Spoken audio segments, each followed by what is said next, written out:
record. Push the stream button.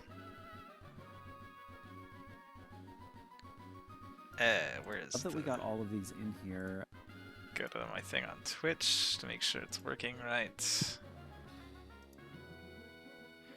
That looks like it's working right.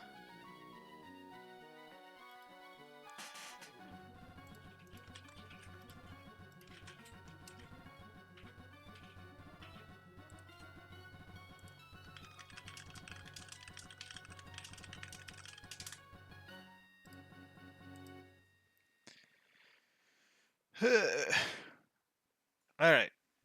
Does this still set at 5x? It is. Great. And is VS Code open to the point that I want it? Yes. Okay, there's going to be one fight that warrants just a little bit of discussion.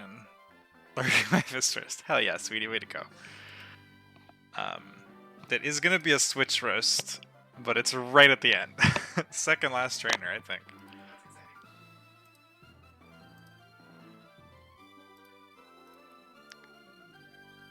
Watching this while I prep some battles. Heck yeah. I have just finished prepping. So I've prepped all 9 Trick House fights. I'm hoping to get through the entire thing this stream.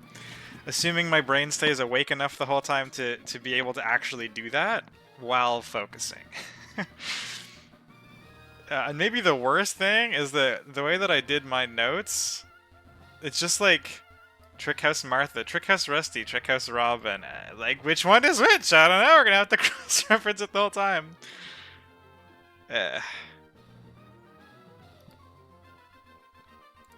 That's fine though.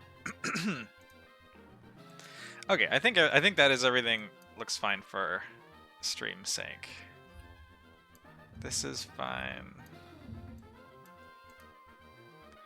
I'm taking the calc over here so I don't spoil anything later, because I have a fight line in it currently.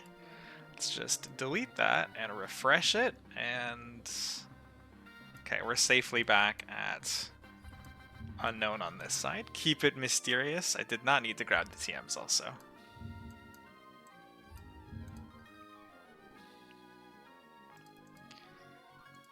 Okay.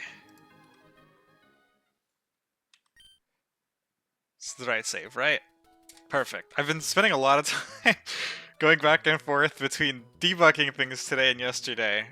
Expansion's got a merge freeze going on, which means that no new material can be submitted, except for bug fixes. So it's a time that myself and the other Battle Engine guy, for the most part, spent a ton of time jamming out bug fixes for things. So I've been flipping through a lot of saves to try to reproduce specific stuff and whatnot, get it fixed. Not so much for Emerald Imperium. But I guess it's got splash damage to Emerald Imperium, but this is the save, which is great. I guess I didn't heal after doing Wally. Okay, I'm not going to stall too long because we have 9 friggin' fights to do. Who's starting? Sally.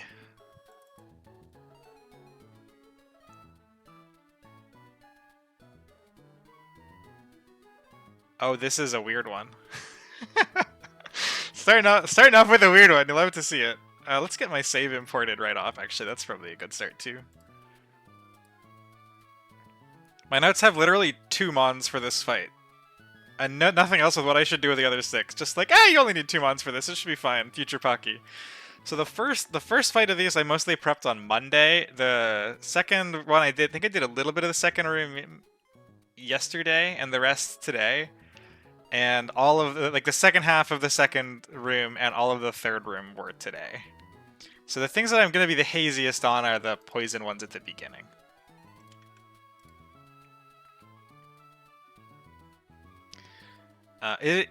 This is not Maki. No, because the Twitch renaming has got like a whole can of worms around it. It's not as liberal, so we're going to stick with the same thing. Crap for it. You're slipping up, my dude. Okay, well, I guess I'll get the 2 mons on my friggin' notes prepped, and then reread them really carefully to make sure I do, in fact, only need the 2 mons. This is a Cinderace. Not quite a repeat of Cinderace on Fantina, but kind of close.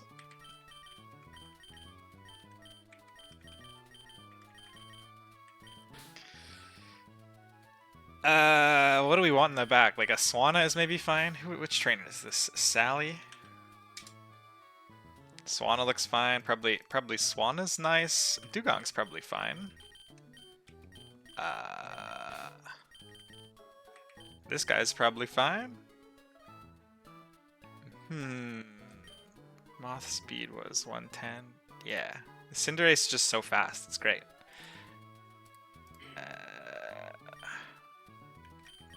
Starmie, maybe?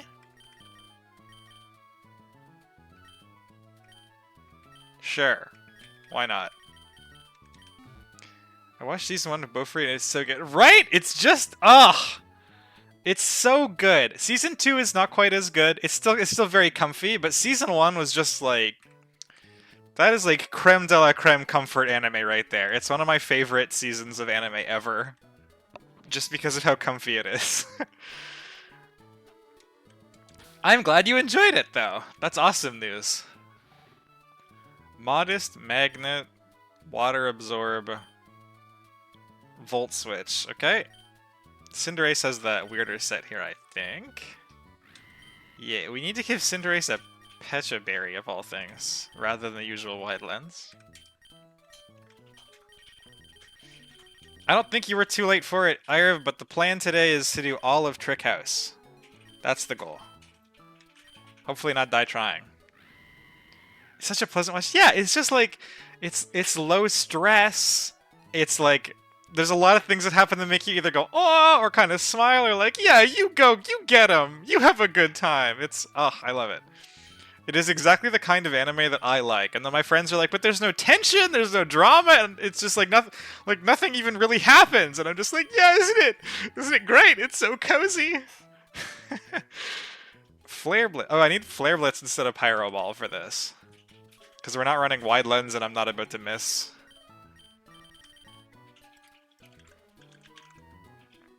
Flare Blitz, yep. 150, okay.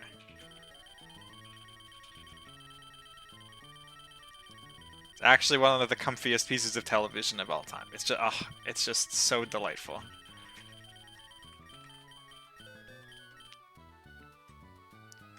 So we're trying largely, or not trying, I didn't go out of my way to try to not use the sort of Crushmons in like Ceruledge Lucario, particularly Lucario, which I think is a much bigger crutch. It's not coming at all for the first 2 rooms. It is coming to the second 2 rooms, at least to the first 2 trainers in them. It just makes them so easy, and like, it's 10:30 here and I'm kind of tired, and just throwing a Lucario at these trainers to just solo them is really convenient. So I just wanted to stream, rather than keep repping. Okay, so I only have 2 mons here that matter. In theory, only Lantern and Cinderace are actually going to hit the field. So let's fucking make sure they're correct. Magnet, Modest, Water Absorb, Parabolic Charge, T-Wave, Volt Switch, Scald. Zen Headbutt, Sucker Punch, Flare Blitz. Aha! We do not want U-Turn, we want Growl.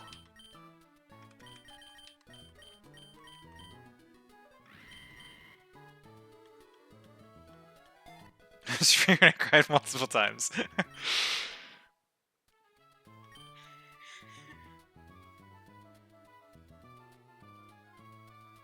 Nostalgic is a good word for it. It's just so enjoyable. It's like pure happiness. It's like watching Happiness the anime. I love it. Okay, Growl, Sucker Punch, Flare Blitz, Zen Headbutt with a Pecha Berry. This is not a Pecha Berry, this is a Persim Berry. This is not a good sign for start of stream, guys. Good lord. Pecha? Do I not have Pet? There we go. Pecha Berry. We did double check the Lantern. Pecha, Jolly, Headbutt, Growl, Blitz, and Sucker Punch. Alright, it's not scary at all. Let's head into this trick house and I'll get my save with the fixed mons uploaded.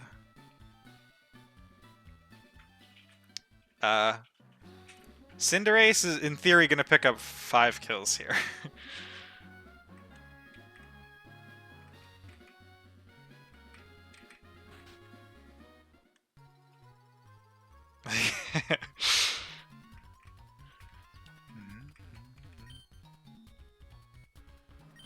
Were you also upset when the one that didn't come out last weekend? Because Burn was mad.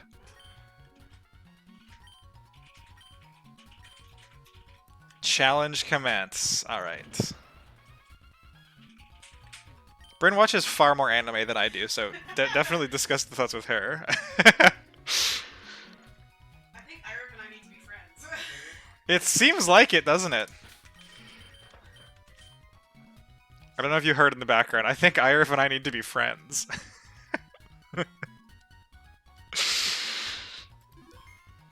Okay, new save.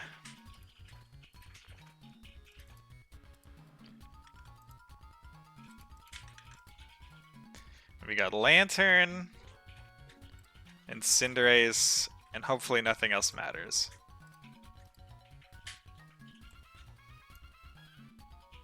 Let me just read through this really quickly.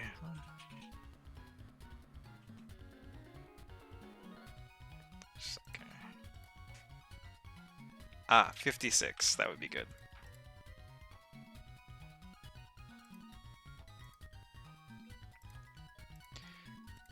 Just checking some sanity business. All right, perfect.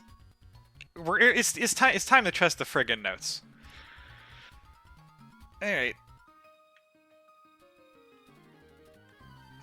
So the plan is that Cinderace is going to get all of the kills here by itself, which is a little weird looking because it's got Flare Blitz and it's also like it's got to switch in on something. I'm leading with Lantern and a bunch of months of Sucker Punch and like how are you playing around crits? And we'll kind of try to go through it a little bit slowly. So step one, we just need to break this sash to get Cinderace in safely. So Lantern is just the best slow Volt Turn Mon for the task. Kingler is also really good slow Volt Turn Mon here. Is it? Yeah, because base 80. It does good damage, but does get the Intimidate drop, whereas Volt Switch here, this never kills. Although that did make me jump a little bit, because I forgot that it had Earthquake. But if we check the crit, never kills. And Volt Switch at 58 damage, plus Flare Blitz at 109 damage, 109 plus 58, 167 is always enough to one-shot the Arbok. So we get the safe switch into Cinderace here. And hopefully Cinderace cleans up. Now this Arbok does see that it's dead and it has Sucker Punch. So we have to take a quick pause. We're going to stare at this Earthquake that nearly one-shots me, and we're going to have no fear.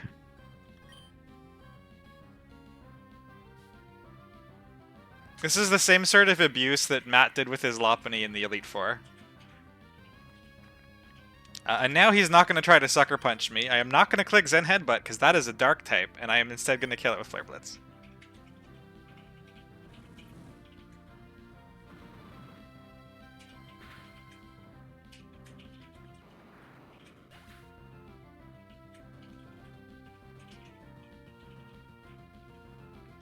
Sounds like you're going to need to watch Free Run, sweetie. I know. We can get some tissue boxes when we do groceries tomorrow.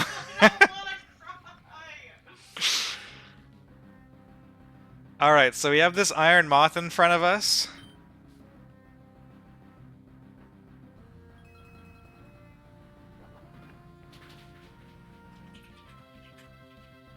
We no longer have this Iron Moth in front of us. Peachy. We have this Gengar in front of us.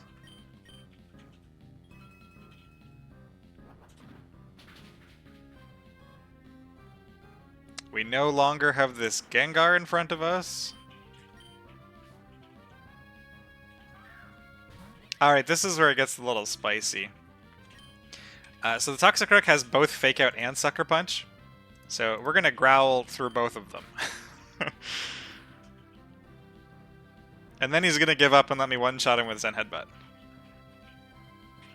We're rocking the Pecha Berry here because he can poison me on contact. And on the off chance something goes horribly wrong, I didn't need the item for anything else, so figured we'd be uber safe. Oh, derail my stream as much as yeah. We're just gonna be sitting here grinding Trick House for like 2 or 3 hours. So we simply juke the Sucker Punch and kill that, and then this thing also just gets its bed and dies. So there we go. I almost had to learn what this mon did. Almost. But we made it.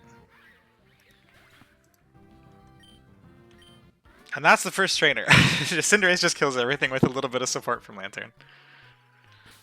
Really happy with that mon. The more time progresses, the happier I am with Cinderace.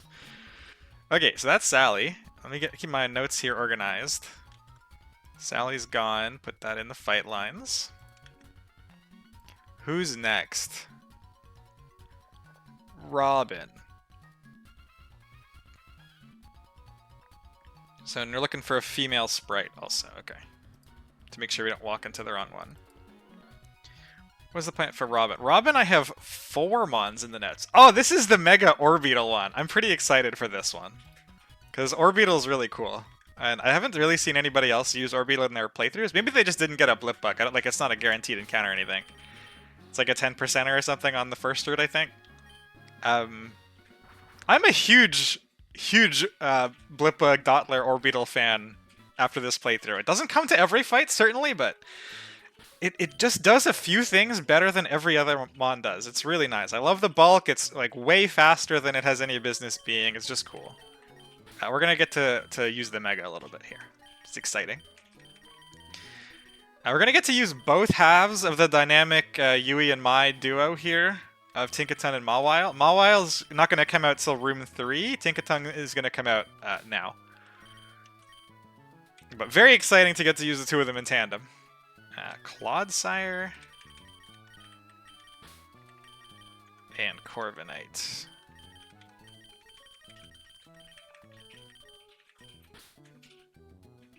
Shangri-La. I feel like I've heard you talk about this one before, but I don't remember which one this is. The gamer one. Oh, I see. The gamer one to me is always going to be No Game, No Life, I think. Which is like the saddest case of an anime not getting a second season of all time. I love that anime to bits. It was so entertaining. Like, could have done without some of the sex jokes, to be honest, but they were funny to me in high school. And God, it's so stylish. It's so interesting. Very funny. I like that anime a lot. It is literally anime. I think they're in one of the same battles a little later on, but I'm not sure. If not, that's gonna happen at some point. The goal is to get the 2 of them out in a double battle, which might even be possible because Yui over here has fake out.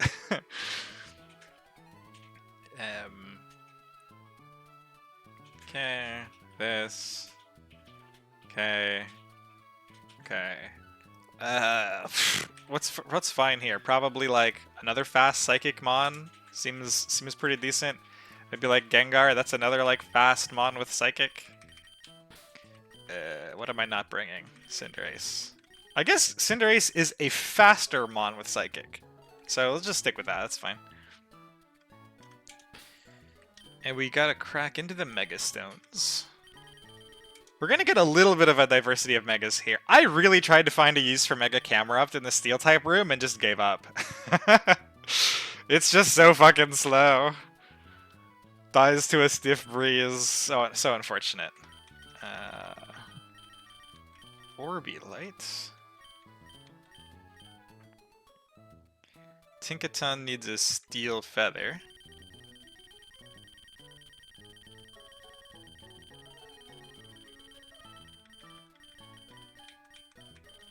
Might already have a Steel Feather. Yup. Clodsire looking for a Payapa Berry. I feel like I've gotten an enormous mileage out of the Payapas this playthrough for whatever reason. Corviknight needs a Citrus, which it probably already has. But this is faster than having to check, okay. Oh fuck, I don't know that I went through my team for that first fight. Crap, I don't even remember what was in my party. We're gonna have to do a quick box run through. I know I only used 2 mons, and nothing would have mattered, but I want to make sure we're being technically correct also. Has Pocky beaten Naganadel yet? No, not yet. That is, I think, the third trainer? Or is that in the next room? I can't remember. I think that's the third trainer in this room. We do have a plan for the Naganadel... that mon. It mostly looks like a dugong, which can eat any +2 crit, and it's just be fine. It's kind of nuts. And a lantern. We needed the slow volt switch.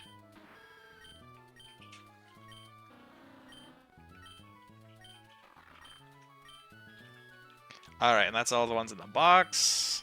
Again, sorry for the quick delay here. Just being super legal about it. Yeah, lantern did work. Was there for like a turn. Took an earthquake. Like a champ.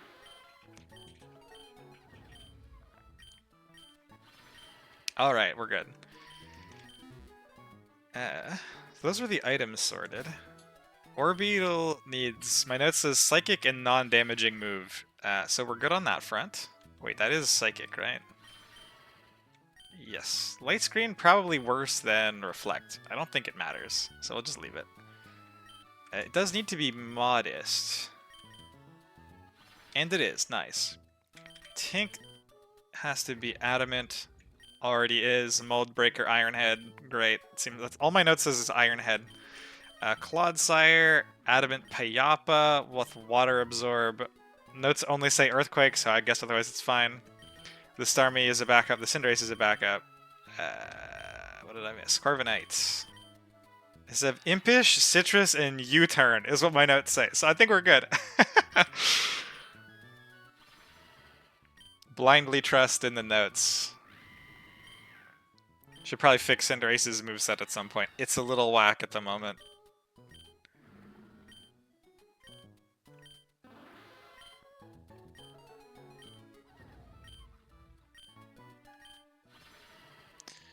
Alright. Let me double check what my notes are here. The lead is this wheezing, right.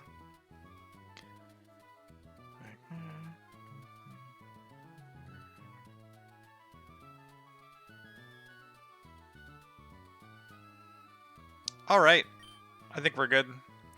So the last fight was the Cinderace show. The Mega Orbeetle is not going to pick up all of these kills, but it's going to pick up a ridiculous amount of them. And it's not even really going to look like it's trying that hard, I don't think.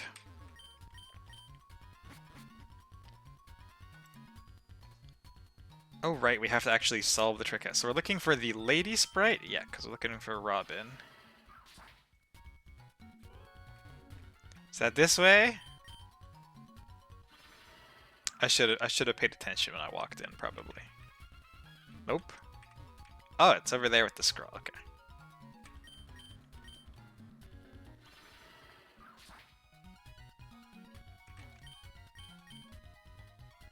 Based on these calcs from this fight when I was planning it, deeply excited to see how Mega Orbeetle continues to perform as we get through the rest of the mid game and into the late game here, because wow, I'm very impressed.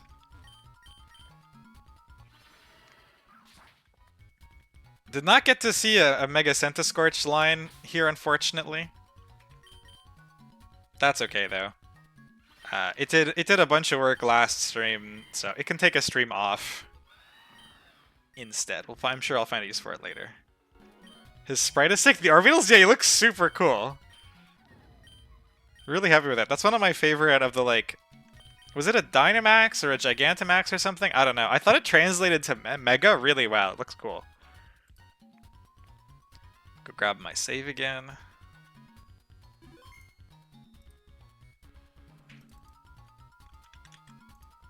Thank goodness this importer is back up. This was the other part of the reason that it was a little bit slower getting this sorted, because the importer was down and I could not be asked to do everything manually. Oh, and we got, if I have to click this to Orbeetle Mega too, don't I? Look at that psychic damage. Oh. So the team was Or you know what, we'll just reference the notes and throw in the mons that matter. Orbital, Tink, Claude, and Corviknight. Some real all-stars here. This is a Payapa though, not a Citrus. Save? Hello? Does this not have a Payapa? It does have a Payapa. Did my save not save? 10:40 p.m. It looks like it should have.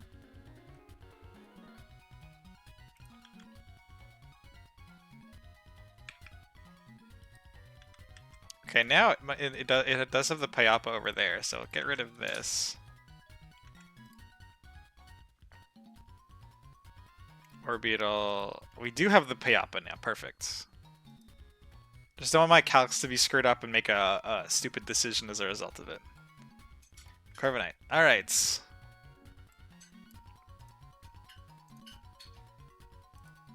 Save Megas. Yeah, I did do that, but I'm going to be clearing and importing a lot, so I don't want to bother doing it repeatedly unless I need to.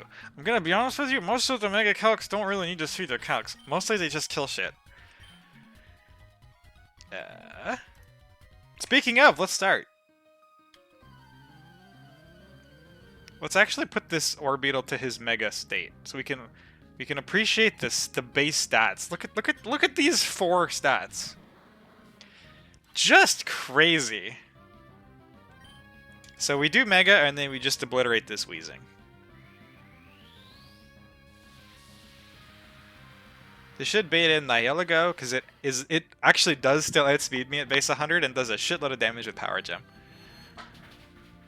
So his regular form is base 80. It's crazy. I don't know how this mon is so fast, but it's a huge part of why he's so good. Yeah, what a cool idea for this shell. Just make him a UFO? I don't know. This is like gone. I don't know all of the mons from the new generations, certainly to name them. I've probably seen pictures of all of them. But this guy has gone so far up my rankings. So this is like a really screaming Power Gem. Nothing else to sort of close to the same level of damage. So we're gonna go out into Tinkaton, which shrugs off Power Gems like they're nothing, and then one-shots really easily. Tinkaton kind of hard walls this. It's very funny.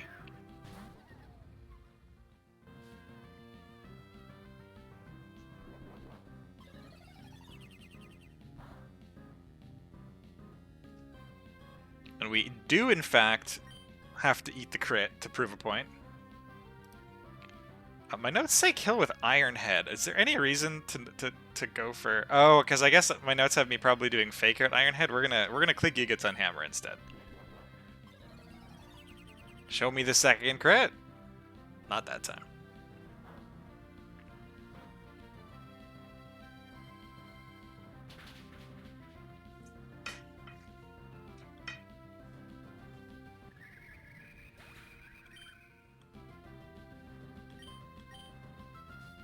The hammer sound effect is awesome.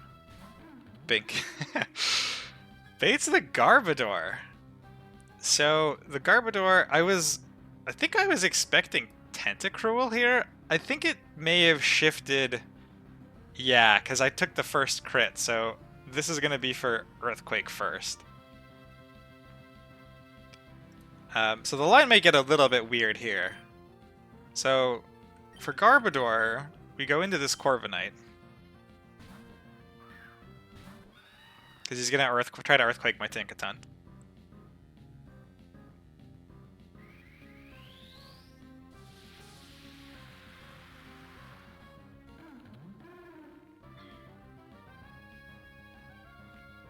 And if you take a look at the matchup for these two mons, it's a lot of not doing a whole lot to one another. But this Garbodor gets pretty fast after Mega. I guess I say pretty fast. He's jolly. That makes him faster. But if we U-turn, slow U-turn, so we can get our... Look at this sprite, it's crazy. We got our Orbital back in. Orbital does, like, almost one-shot to Mega. Almost one-shot. So with that U-turn chip, this is a guaranteed one-shot. Sad face. So the Clodsire is on the team because it was going to hard switch into this Tentacruel. We might just two-shot it, though. I'm a little bit surprised the AI did that. The plan was that this was going to go for a Hydro Pump on our non-crit Tinkaton, and I was going to go Claude on that and then just two-shot it with Earthquake. If we look at the Clodsire matchup, again, the Tentacruel does literally nothing. It can't even poison us. It's hilarious. That was certainly an interesting one, wasn't it? Just making more work for my goddamn self. Why did Garbodor switch? Pin.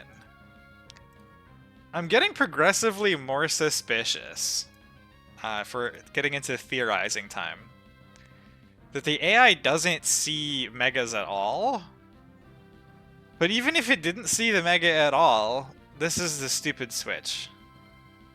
Like, there's no world that this is a good switch, right? This is, I'm not like reading this wrong. Orbeetle does not outspeed, but it always two shots.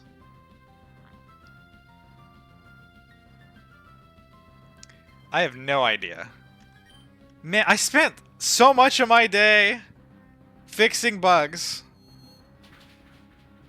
And now there is a Sleep Clause bug, and there's whatever the heck this is. Look, he's back!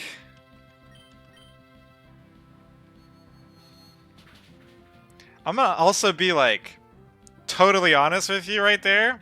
Did not realize that my Orbeetle was good at getting outsped and Hydro Pumped. It's fine. We had a crit from it.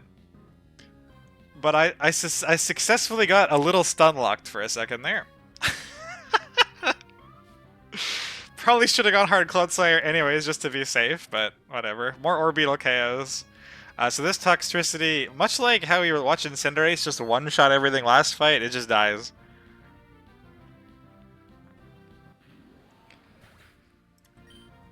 So Bubbles was not supposed to get that Tentacruel kill, but I mean, we'll take it. So the Ariados can go for Sucker Punch here. This is why a Light Screen is fine. The hilarious thing, though, is that because this is a super effective move, but we're thick, so we don't even care if we get Maxwell crit by the Sucker Punch. We still just sit here and tank it and kill it, so we're going to flaunt the defenses a little bit. Man, I did not want more switching work. We're so close to getting through all of the reported switching bugs ahead of 1.3, and there was no priority involved anywhere, just, oh, crap. A hollow victory, I suppose. But a victory nonetheless. Let's not get too sad about it. Grab Robin, put her in the fight lines. I'm not going to give the AI a switch roast there, because, like, holy shit, what the hell? But they did just die. So I don't think it was a very big brain nor stylish. Okay, this trainer was one of the nastier ones. It actually wasn't because of the Naganadel, it was the combination of this Quillfish, the Naganadel, and the Revivroom that made it a little awkward. This one has, I think, a more legit, like, fully fleshed outline. This is not going to just be a sweep with one mon. What is this guy's name? Eddie. Not Ted, Eddie. Yeah, I got a full team of 6 listed for it.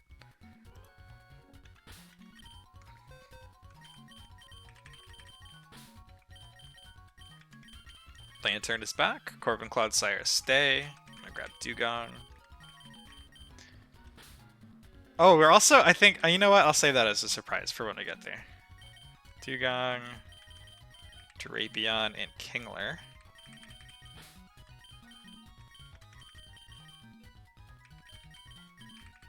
Generally, seeing a switch like that kind of would have made me panic a little bit more. I don't know if I'm just sort of in the zone from doing all the fight planning today, but...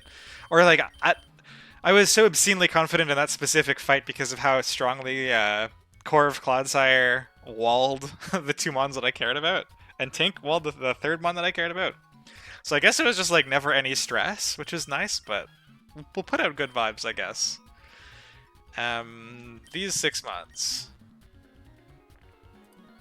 Nuzlocke has made you numb to it all. I don't know. Some of these still get me stressed out. This one, I'm preemptively a little bit stressed for, but I'm sure it'll be fine. Lantern, this whole like modest magnet water absorb these 4 moves, I just seem to use this all the time, and it just meets my needs, so I'm not gonna change it. Same with this Kingler sets, Adamant Citrus, no crits, and then just like this pile of moves. That Rock Tomb could be Rock Slide, but it hasn't needed to be yet. Corviknight, I have Corviknight as quiet instead of impish. That is a little weird, but I'm not gonna question it.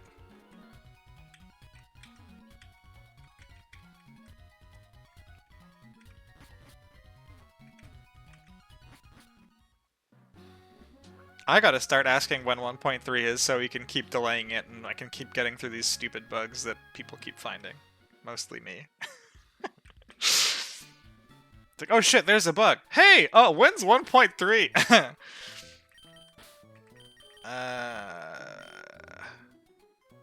What am I looking for? I was looking for...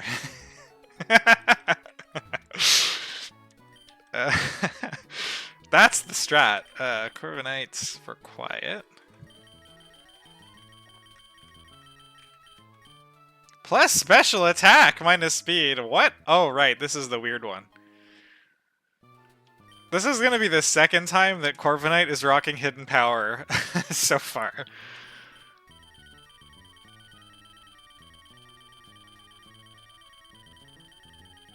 Last time it was hidden power water for a golem. This time it's going to be hidden power ground for the Reviv-Room. He still knows hidden power water from the last time. That's really funny. Clodsire is the same moves as always, I think. Let's go check. Get these in the same order so it makes my life easier. Clod. Ah, crap. Dugong. Kingler Drapion, okay. This is done. Hidden powers, this is done. You just gotta get the hidden power changed over. Adamant Payop, this goes back to Citrus. Keeps the same moves. And then that'll be Clodsire done.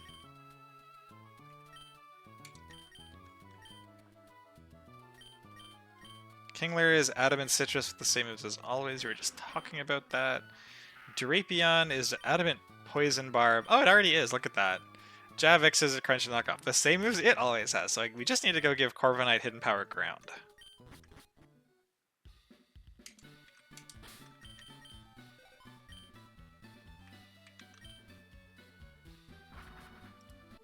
What am I being pinged for?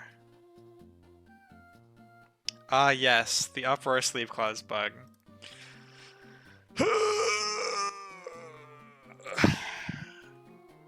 Nobody can tell Hadara.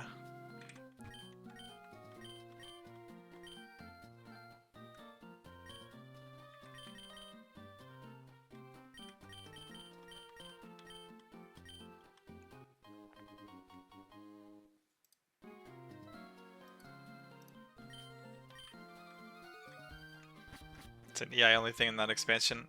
We'll find out.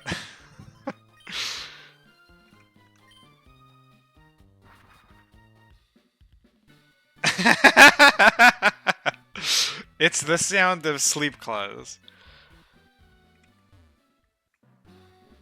Could never write another sleep claws test in my life, then it'd probably still be too soon.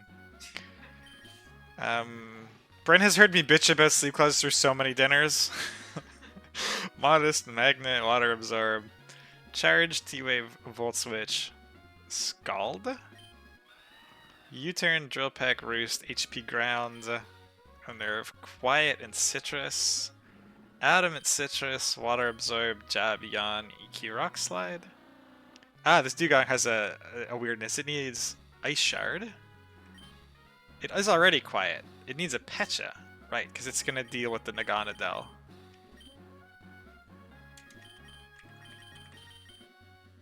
Pecha? There we go. She's a trooper! This one I didn't need to touch neither, nor did I for Drapion. This guy we gotta get Ice Shard.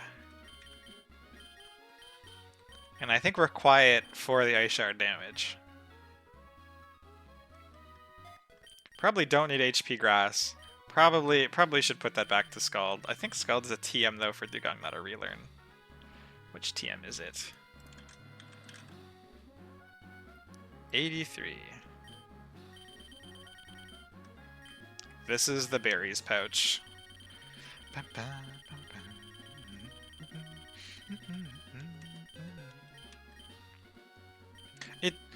Oh my goodness. Did I not see Hidden Power Grass in here? What is the fourth move? There is no Hidden Power Grass in Bossing Say. Alright. I think that's everything done. Let's check one final time. This has been a weird prep. Modest Magnet, Water Absorb. This Lantern is done. U-turn, Drill Pick, Roost, HP Grounds, Quiet, Citrus. See, this fight is a little bit more finicky, which is why I'm being a little bit more finicky. Citrus, Adamant, this is fine. Rest, Ice Beam, Scald, and Ice Shard. Ice Scales, Quiet Nature. Adamant, Citrus, the same 4 moves as always. The same 4 moves as always. Adamant, Poison, Barb. Okay.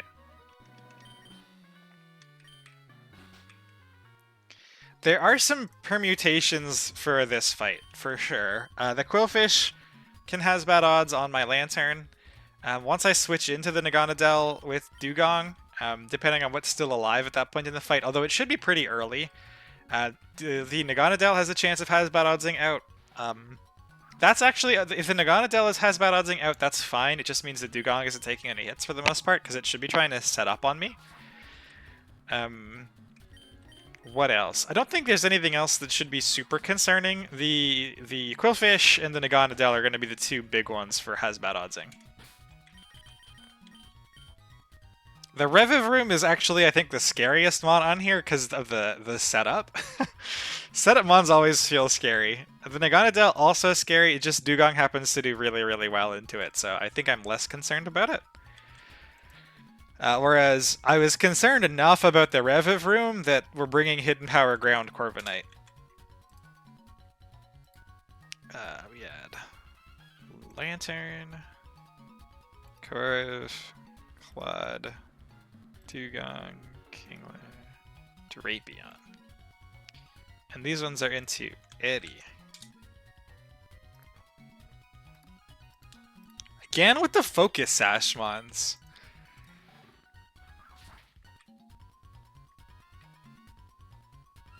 We've already done our team scroll. Alright.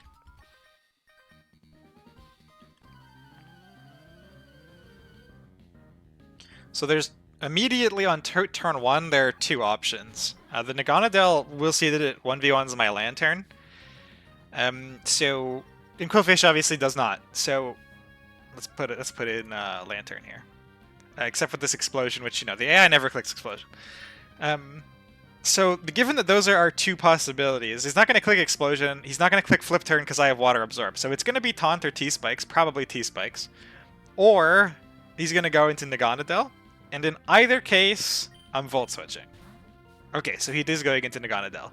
So if he stays in, I volt switch into Drapion, which outspeeds and finishes off the rest of Quillfish's health, and then Drapion baits in Naganadel. So either way, we're getting a Naganadel here.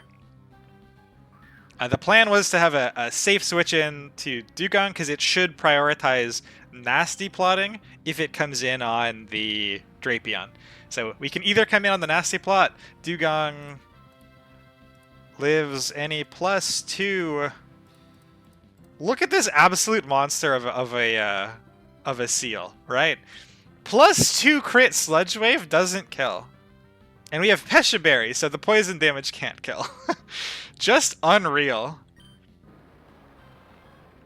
So we actually don't need Ice Shard in this line because it has already taken the Volt Switch, so we're just going to kill it with Ice Beam. The other world is we Volt Switch out on the Quillfish, kill the Quillfish with Drapion, switch in Dugong on the Nasty Plot, tank any Sludge Wave crit poison, and kill with Ice Beam Ice Shard. So the Naganadel should be pretty riskless either way. What was the plan for this Drapion? Kingler, okay. The Drapion with all the ability to crit everything, this is one of those sniper scope lens wicked blow kind of ones. Such a bitch to switch in on, holy. So we're gonna sit here and click Stomping Tantrum a few times. If he gets a poison off, yeah, that's kind of unfortunate. We might have to pivot through either our own Drapion or Clodsire for support. We'll see how it goes. May have to do some roll checks.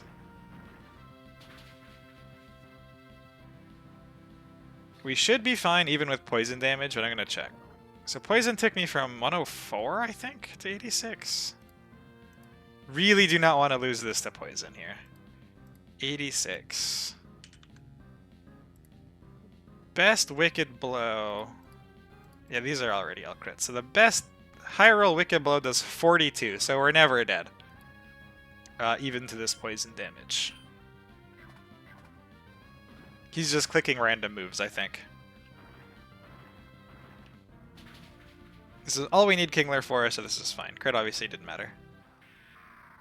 Although, get wrecked for not having shell armor. I guess we can point and laugh a little bit.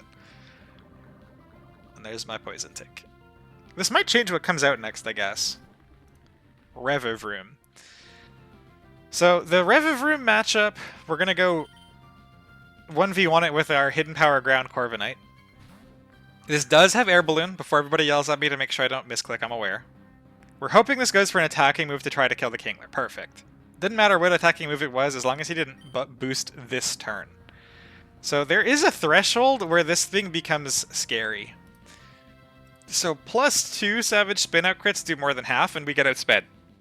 So if we eat one of these, we're always vulnerable to eating the second one because we can't roost in time. So the plan is to never give him the option of clicking Savage Spin-Out, or Spin-Out? I think this move is called Savage Spin-Out. Maybe it's just Spin-Out, whatever. The plan is to never let him click this at +2 twice. That's the only way Corviknight dies. So he should shift gear here, because he's seeing that he does almost no damage to me, because the AI sees. We'll just show this drill peck, I guess. This is just to pop the air balloon. The AI sees that he does bad damage. This is not much better damage, so I'm kind of expecting, because he doesn't see he's dead here, I'm kind of expecting another shift gear. If this is spin out, though, it's fine. Again, we can take two crits from anything other than +2. So now he's at +2, we cannot take 2 crits anymore. But this HP ground, let's actually, let me put the calc on the screen. Hidden Power Ground, get rid of the air balloon. Look at this. It's a guaranteed 2-shot, or I guess guaranteed 3-shot. It's a guaranteed 2-shot after Drill Peck. This is why we're running a special attack boosting Corviknight. It's really good into exactly Revivroom.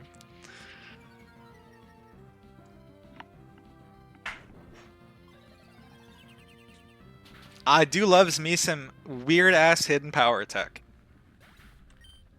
Sometimes you just need a grass stab, but you don't really care what it is. This Quillfish is back, which is a little concerning. He didn't get anything set up at the beginning, so I don't think he's inclined to boom against the Corviknight. So we're going to go back into Lantern. Should be able to 1v1 this now. And again, he should see he's happy to get T-Spikes up and whatever.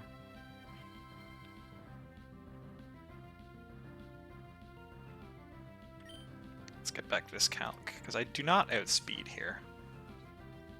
So we might... We can't obviously kill him because of the explosion business. I'm pretty tempted though. I do have Scald. I'm pretty tempted to click Scald and then Parabolic Charge. Because the AI doesn't try to explode if it's at high HP thresholds. Whereas if I Parabolic Charge him down to Focus Sash, it's very likely I'm getting exploded on. Whereas now we're safe, we'll just keep eating setup moves. What a goated mod. Truly is goated. Like, he's already had HP water and HP ground, and I'm not even at Norman yet. Really, really fun one to use.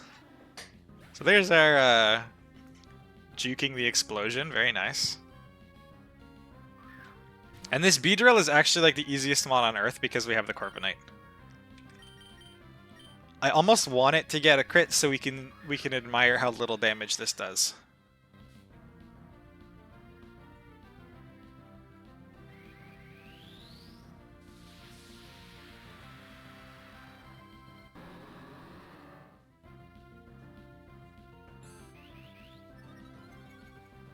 I guess we'll show the calc, because he's just gonna die. +2! Crits! Nothing. We just shrug. He doesn't even go for it, he just dies.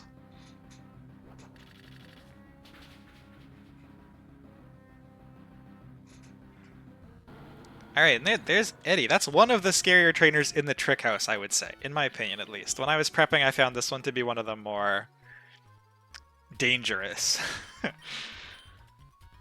So that should be trick house floor 1, assuming I can actually figure out my way out. I want that Pokeball also. Is that over here? Yeah.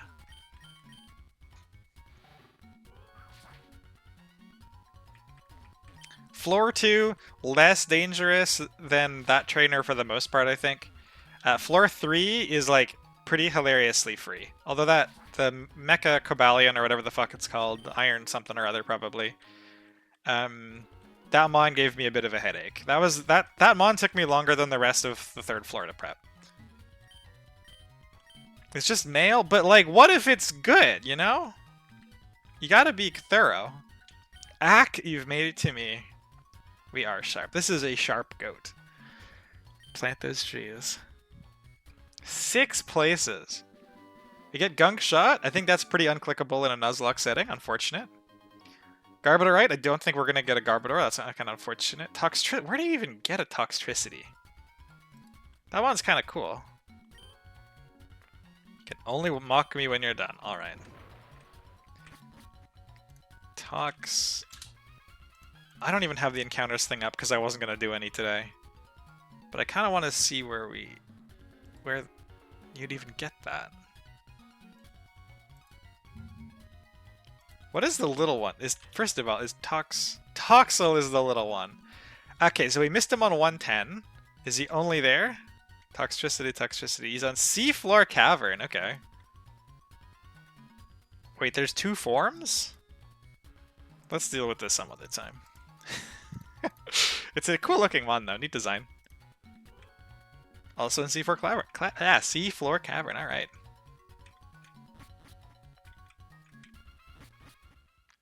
Roserade has 2 brooms for a reason. Which trainer has Roserade? It's this trainer. Okay. It is this one. This trainer, if I remember correctly, is Mega Mawwile's debut.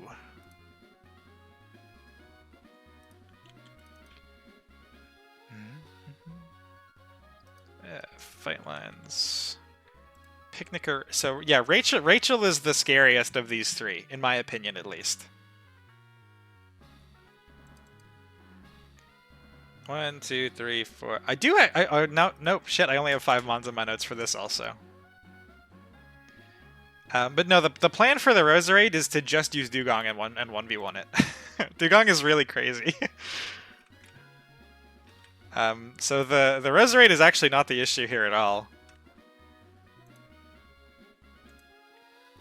This fight, like, it looked kind of scary to me until I started doing the preps for it, and it ended up looking kind of free instead. 5 mana, I bring Galissapod. I do the same thing. That was intending to be the 6th slot here. What are we bringing? We're bringing the Mega Mawwile. Not for the only time. I think this is coming to the 2nd fight this floor as well, but I can't remember. Mega Mawwile. Cinderace. I don't even think Cinderace is doing unfair things in this one. Tankaton. Yeah, we do get to bring both Yui and Mai. Very exciting. Truly love to see it. We'll bring Galissapod as the extra mon. Need a Dugong, and we need a Alolan Executor, still putting in work this late into the game. Mon is absolutely not washed. Rachel is the artist who made the Mega Roserade sprite. Oh, that's really cool! What an awesome little Easter egg. Rachel. Let's appreciate her work for a little bit. I quite like this. I think it's like, it's a nice mixture between kind of subtle, kind of dramatic. I like it. I like the colors a lot too.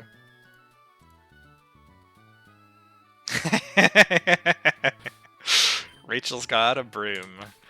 Alright, let's give Mawile the Mawilite and never take it away. Because let's be real, I don't think we're ever going to use regular Mawile again, probably. That's fine. While we're in the items, Dugong needs a Never Melt Ice. It definitely does not currently have a Never Melt Ice.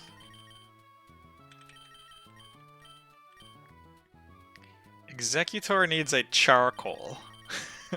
Turns out Executor learns Flamethrower, which is kind of cool. I think we're gonna try to convert him into a special attacker now. He is actually a special attacker, and now I have good TMs. Do I have Dragon Pulse? Pulse? From Wally's dad after defeating Norman. We do not yet have Dragon Pulse. We'll get to the point that we can have a special Executor, but I guess not quite yet.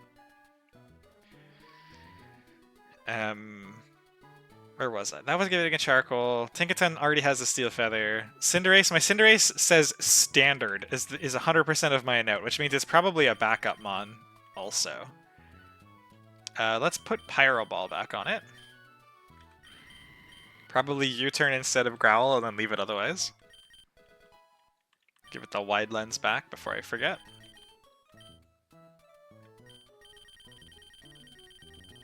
Yeah, nice to see you, Ghosty. How did your stream go?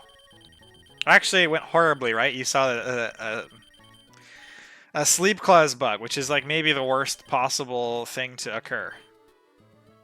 Otherwise, though, how'd it go? Hopefully pretty well.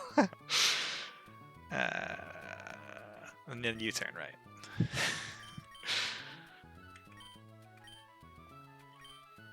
I'm deeply upset. I hope it didn't screw up your fight at all, but it is deeply. I am personally feeling victimized by it. U-turn, there it is.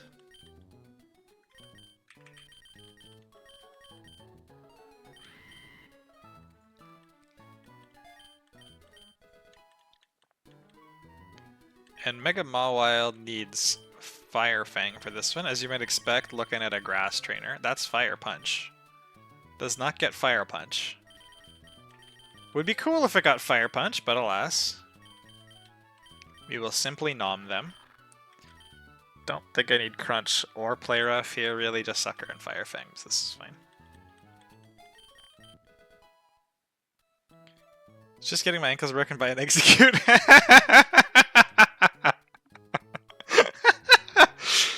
Glad you got it though. The Alolan Executor in particular, which you can get without even doing Gardenia, has been a really reliable mon to have in my box so far. I've been very happy to have it. Full credit to Michael's idea for using it in the first place. Has felt really good at a lot of points. It doesn't come up that often anymore now that the box is a little bit more developed, but it gets such a big pile of stats early and really useful typing. Big fan. What's next? Oh, speaking of Executor, it's gonna come to a fight with Flamethrower, which is kind of awesome. It's like how, you know, Slowbro gets Flamethrower, and that's kind of giggly. This one, I was just like, man, does it learn a Fire type move that would make my life a little faster here? And it, sure enough, it gets Flamethrower. Mega Gengar had some potential on this floor as well. Shadow Ball being base 80, or the Steel floor in particular. Shadow Ball being base 80 instead of 90, that misses out on like 3 guaranteed KOs. It's really rough. So like Mega Lucario just does it better because it just has more damage. Shadow Ball is just a little bit too weak as a Capstone Ghost move. Do I have any grass type things that are going to do more than Seed Bomb? Do I have like Energy Ball? Lava Ridge Town. Yeah, we do have Energy Ball. Nice. Let's go give it Energy Ball as well. Now slowly start turning Executor into a special attacker now, getting to use that primary stat. Although, I think that'll be stuck as the Dragon Slam thing for a bit. I'm not clicking a dragon move in this fight, so it's fine. He is super cool. Giga Drain as well. Yeah, Giga Drain's an option. We're just gonna stick to damage for now, because it's a little bit easier, I find, when I'm throwing it in calcs, and I'm not gonna be clicking the button here. We do have also that like 80 base power beam move for Dragon. That'd be nice. I forgot what it's called. How's stream going? We're not actually cooking. Before stream, I cooked all 9 Trick House fights. We are through 3 of the Trick House fights. We are about to start the 4th. It is the one with the Mega Raid, Roserade, and the Kartana.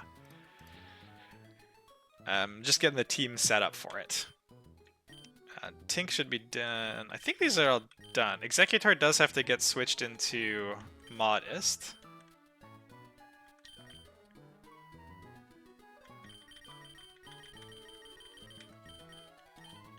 All out for this attack with Fickle Beam. Heck yeah. How many deaths do we have? Currently 0. That is what the KOs is tracking. I don't really want to put a 0 there and jinx it though. Do you know what? Fickle Beam, that's the move. We'll just give it Fickle Beam. It's going to be Modest anyways, why not? Not that one. We can always teach it the other one if we need the extra base 20 power. Fickle Beam only 5 uses though, rough. I kind of love that this could randomly one-shot something. I don't think it'll ever get used this run, but kind of funny. And our Mawile... Okay, our Mawile is already Impish. In what might be the only time this entire run. We'll see. We're actually going to run Impish Mawile as opposed to Adamant Mawile, which is obviously the standard one. Let's get these in the same order. Mawile is the lead, so in my notes, let's put Mawile over here.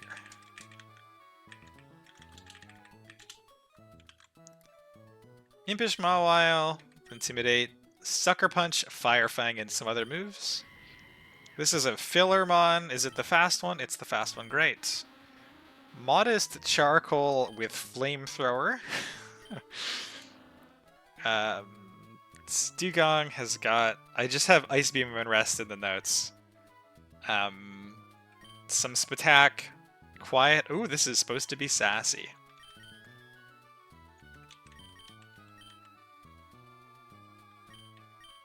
Base entirely discuss. That's really awesome. What a sweet idea. It is a goofy move. It really suits the Executor.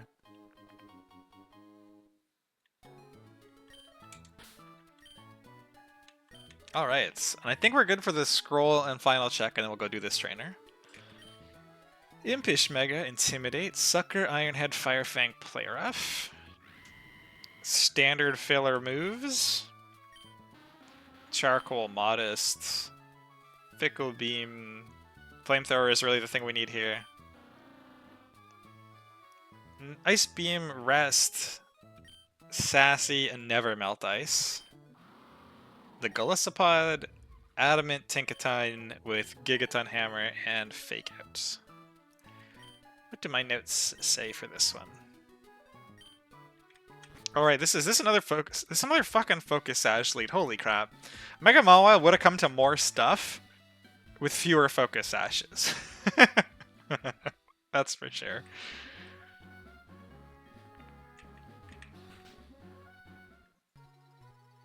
Oh, Cinderace is actually here for a specific purpose. So if Mega Mawile gets crit on turn 1, we're going to have to pivot out of it. And if it does not get crit on turn 1, we're fine. That's why we're running Impish. That trainer over there is the one that I want, right? That's Rachel? Yeah, all these other things are blocked off. Okay.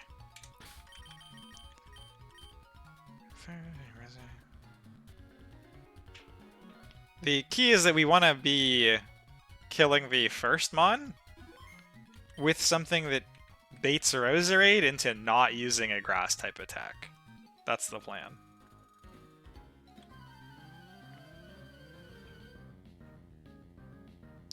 I spontaneously can't remember if I did a team scroll, so now that the fight has started, I know I've checked all the mons independently, but I don't think I did a full scroll, so we'll just do that real fast before turn 1.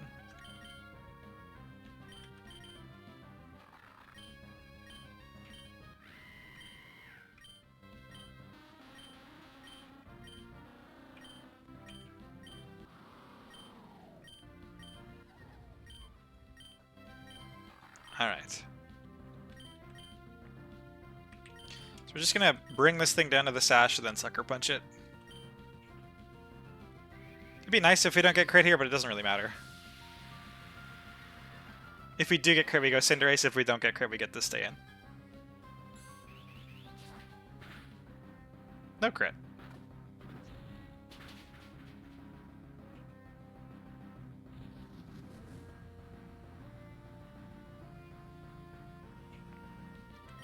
Pick up that sucker.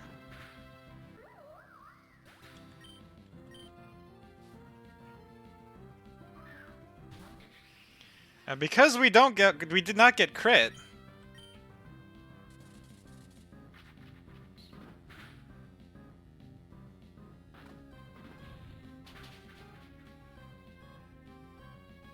We get another one.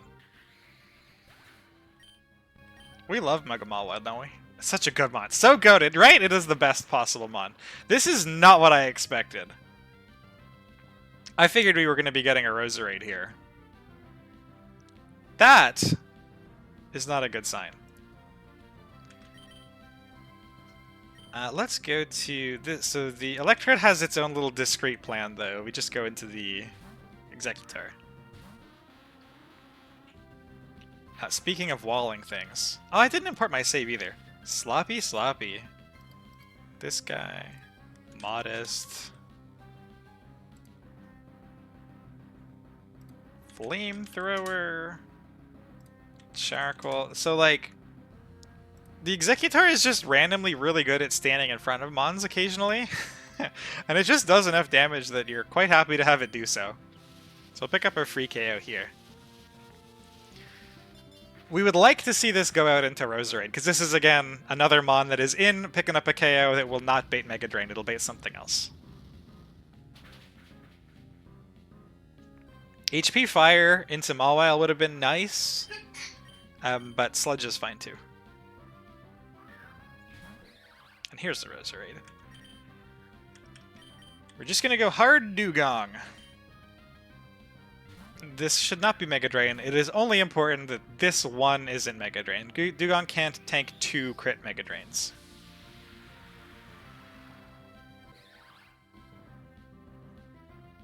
And it's a Sludge. And we're just here to Ice Beam. It outspeeds us. Crit never kills here. Again, we can tank 2 Mega Drains, we just can't tank 2 crits. We can tank Mega Drain, crit Mega Drain even, that's fine. And then we just one-shot with Ice Beam. So the Mon's kind of trivialized. I say one-shot with Ice Beam. We kind of one-shot with Ice Beam. One-shot with Ice Beam Asterix.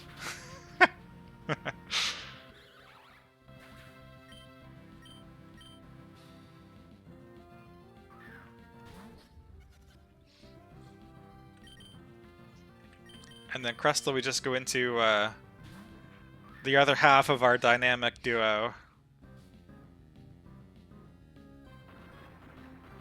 Which is an amazing Crustle wall, as it turns out. And we don't even need to fake out, because we got Mold Breaker for some extra style points.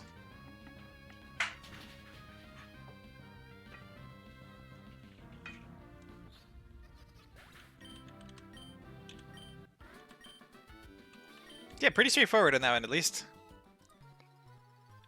I think we're through the scariest one. I think the Nagano Delta Trainer was the scariest. Rachel into the notes.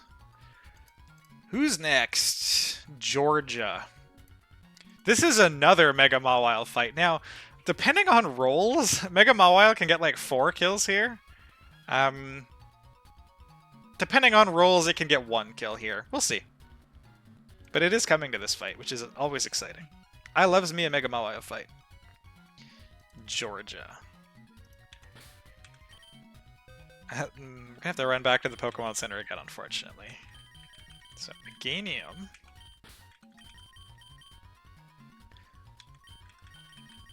Golisopod. Oh, this is one of the 2 surprises that for Mons are bringing. We are actually going to bring Aurorus to a fight because it is the best Mon for the job. Isn't that cool? Always try to look for places that can bring these kind of crap Mons. 1, 2, 3, 4, 5. I get to take an extra one. I think Cinderace is a safe bet for an extra Mon. We don't need Tinkaton.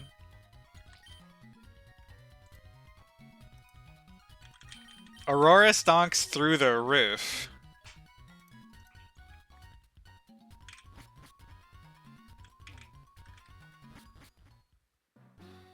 Small spoiler alert, Berdick is also gonna get a kill while we're in here.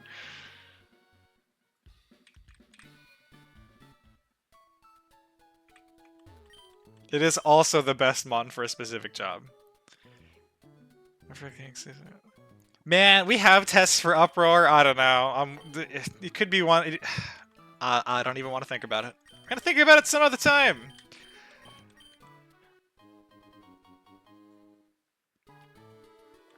There's Jolly Mai. Future problem, exactly. Maybe Irv will fix it before I even notice. Right, Irv? We need knock on this thing. Knock, sucker. So we actually don't need Ironhead for this fight. Knock off is 132.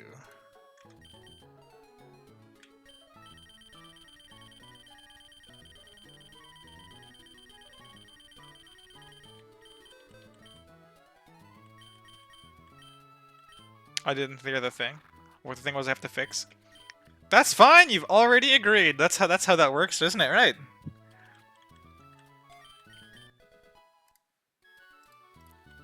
Knock off. Meganium needs a fairy feather. It already has it. That's so convenient. Modest, the same moves it always has. Sucker, knock, play rough, fire fang with a jolly Mawile. So we could turn those rolls into guaranteed one-shots if Mawile was adamant rather than jolly.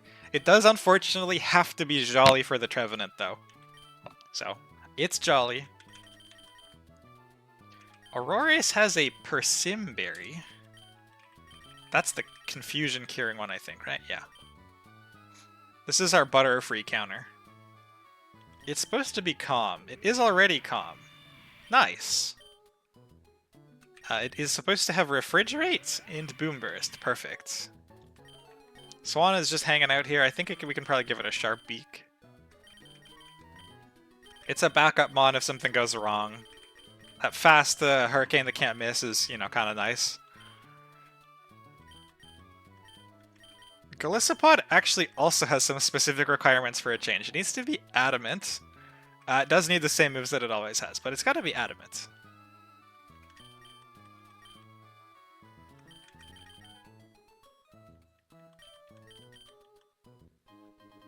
I've been wired.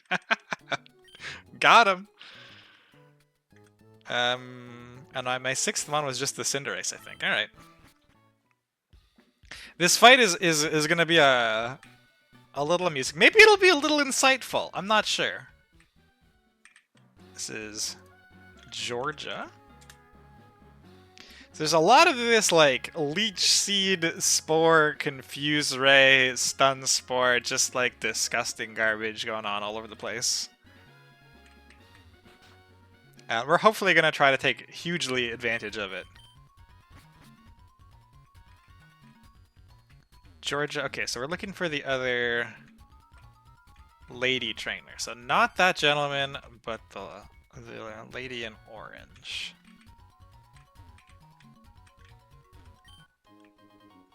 Hello, Gastrona, nice to see you. How is your... what day of the week is it today? Christ. How has your Thursday been? We're just in the middle of Trick House, so this fight has sort of 9... not back-to-back in the sense that they're like chained, but it's got 9 fights that you have to get through in Trick House before you unlock Norman. We're about halfway through all of them.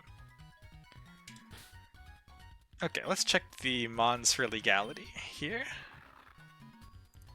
Jolly Mawile, Sucker Knock, Player of Firefang, Keydrain, Draining Kiss, Synthesis, Dazzling Gleam, Triash, Modest Feather, Calm, Persimberry. Goodness, that's quite the cry, isn't it? It really sounds like it suits them on.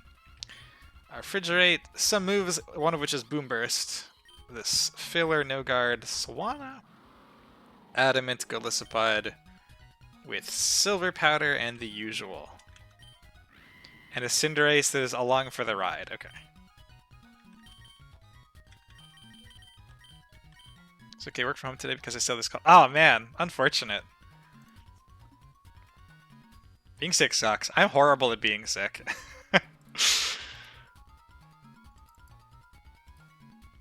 I'm one of those people who like to sort of blanket nest. And I will just sit like up to my eyes, up to the bottom of my nose in blankets all day. My wife in the background just said, yes, you will. I try not to, like, man cold to the point of being utterly useless when both of us are sick, but man, I'm not a good sick person. He's adorable. See? I try my best. Mawile, Meganium, Golisopod, Aurorus. Where is my Aurorus? There we go. And Swanna. And the Insurance Cinderace. This fight's actually not that scary, I don't think. I'm a wimp when it comes to being sick. So fucking relatable. With my work laptop. Ah, man. I usually like to do it with my Game Boy Advance. I literally sit and I like to replay old Pokemon games. Like that is the time that I get, I think, the most Sapphire played through.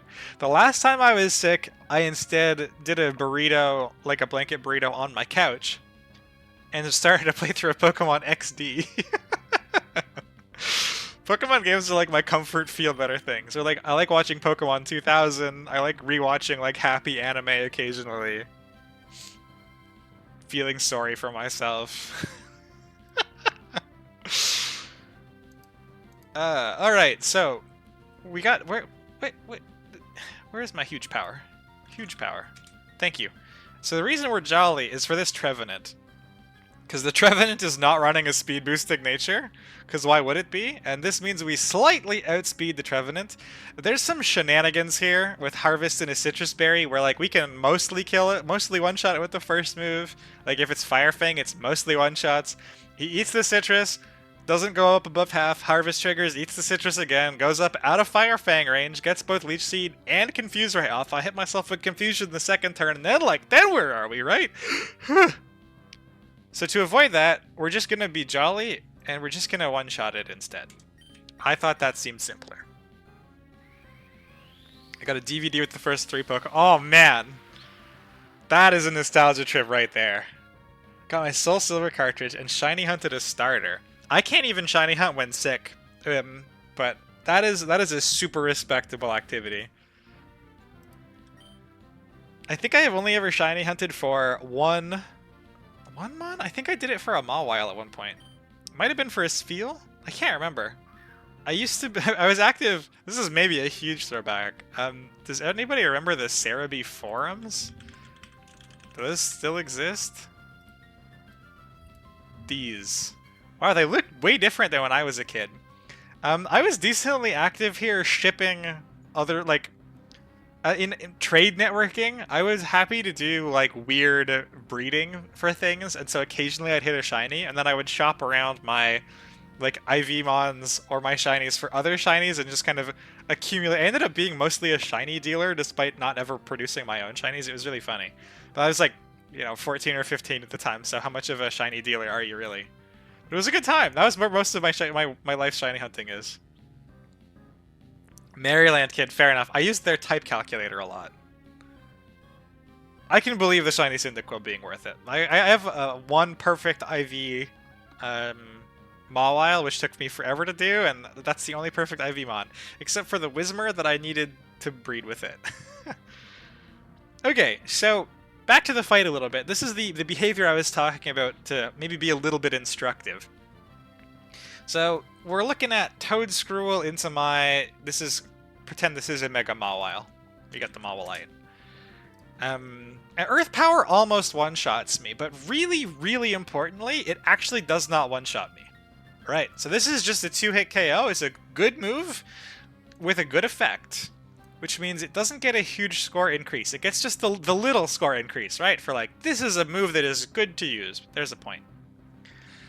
This mon also has Leech Seed and Spore, and the bizarre quirk here... Can I pull up Effect Sleep? Real quick here. Increase sleep score. So we're gonna do just a touch of code discussion. So this gets this decent effect marker for the AI can put to sleep, which is +2 score. We look at Effect Leech Seed. Where is our Effect Leech Seed? This gets good effects. This is +3 score. So what we're seeing here is Earth Power. This is, you know, generically good move. That's +1. Spore, putting opponents to sleep. That's pretty good. That's +2. Leech Seed, this is like super insanely good move for whatever reason. That's +3. So we're expecting a Leech Seed, and we actually have rolls to just one-shot the Toad Scroll with Play Rough. We just stay in on the ground type with Earthquake. We're a Mega Mawile, we don't care. We just look at him funny and he gets kind of spooked. We don't get the roll though. Unfortunate. That would have been cool. So what I was saying with the scoring, right? First it's Leech Seed. Okay, now I'm seeded. What's next on the chopping block? Next is Spore. So we don't want to Sucker Punch here. We know he's going to Spore. We instead go to Meganium because he's immune to the Spore. Game Corner Dratini. Congrats. That's huge. 36 hours the game. Oh my god. That sounds traumatizing. This Draining Kiss may not always kill, I don't think. It might from this range. I'm not going to bother checking it. But if it doesn't, 2 will be enough. Okay, this one's fine. Get that priority. This should bait in Masquerain. So the Masquerain is what Golisopod is here for. If Mawile got the kill, we'd be expecting Scald, and Golisopod can tank any Scald crit without having its switch out triggered. We can see here, plus burn, which is nice. So we always get Golisopod in to do an attack. Against Meganium, though, it should probably Quiver Dance instead. Because it's seeing no 2-hit KOs, it has a really good boosting move that gets a lot of score. 3 hours of Voltorb Flip. That minigame is so good. Truly. So we're just going to click First Impression and do a ton of damage. We can live any crit, even a +1. And the nice thing is, because he is at +1, this Bug Buzz goes from 34 to 40 to always pushing me into emergency exit range. And we get our homie Mawile back in. And now we get to Sucker Punch for the kill.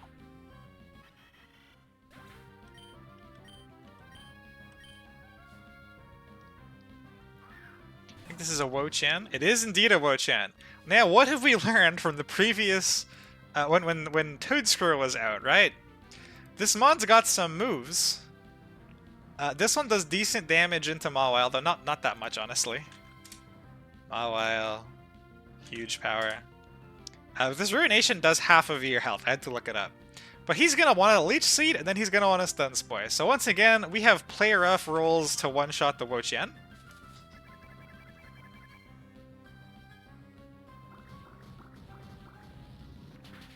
And if we don't one-shot it, we're going to go Meganium on the Stun Spore, be immune to it, get priority Draining Kiss to kill it. So the fight is just like horribly abused. The fact that they're always going to do Leech Seed into status move, get huge damage in with Mawile, immune the status move, and kill his Draining Kiss. Really nice. Oh, that's cool. Mono Dark would be fun. I screamed when I first saw it. Legend. That is very fair. This is one of my favorite of this sort of era of legendary Mon designs. This Draining Kiss kill from this range. I don't think we really care. He is a really cool design. I like him better than Chen Pao. I like him better than Chiyu also. I like he's kind of squinty. I like this typing on a legendary. It's cool. Really sweet Mon. Yeah, Draining Kiss with the Triage Heart. It's why Meganium's good. We're probably gonna have Draining Kiss on the moveset here for the entire rest of the game. Okay, so this is maybe the only time Auroras is going to be used this whole run. So let's take a moment and flaunt it a little bit. So Auroras tanks any crit, and then just one-shots. And it one-shots super duper big time one-shots. If Auroras gets... So this should probably be a Quiver Dance into Meganium, because the regular Butterfree is not going to see that anything kills. Might be a Hurricane. If it's a Hurricane, though... Hurricane, we can tank crit Hurricane plus crit anything else. And we have the berry to crack out of confusion. and it won't hurricane me twice. So this should be a guaranteed safe kill for the Auroras. If for whatever reason this is crit Giga Drain into crit Giga Drain, I really don't care very much, to be honest. We'll just throw in Cinderace and one-shot it instead, but this should be super safe for Auroras here.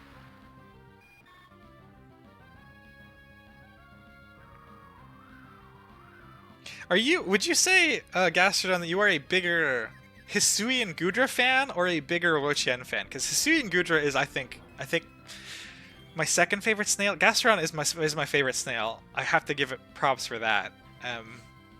But I think Hisui and Gudra is a pretty sweet snail too. VGC, Aran, Ting-Lu, and Garganacl. The Ruined Legendaries. Yeah, they look really nice. I like a lot of them. Wo-Chien, I think, is just my favorite of them. Big Boom Burst. I think I'm a bigger Wo-Chien fan. That's very fair. I think it looks a little bit more like a conventional snail, which is worth something. Gastrodon. Okay, just a small spoiler just for the folks who happen to be in chat at the moment. Gastrodon has a super real chance of making it on my E4 team. We'll do the occasional E4 teaser because I've been thinking about it since Slateport. Really, really liking the look of Gastrodon. Don't champ it before I do. Please. I was hemming and hawing about looking for some ground types, and I looked at some calcs, and I was really impressed. Don't steal my Gastro. I don't have a Gastro yet, but there's like a 70% encounter and then like a 50% encounter if I miss it, so there's good odds for it. We'd love to see a Gastrodon. Let's not go challenge the other fight without doing our preps for it, though. So that's Georgia done. We've passed the halfway point. If Gastrodon gets champ before Quag, I will riot. I have no intention of champing a Quag. I do have pretty reasonable intentions of champing a Gastrodon. If it comes, dude, there is one specific line that is gonna just be so excellent. We'll see. We'll see. I don't want to get too hyped about it. That's kind of the E4 is still pretty far away. Okay, next trainer, Ted. This is actually where Berdic gets to come to the squad. Complimenting out the slow as heck ice types that are probably not going to come to very many fights.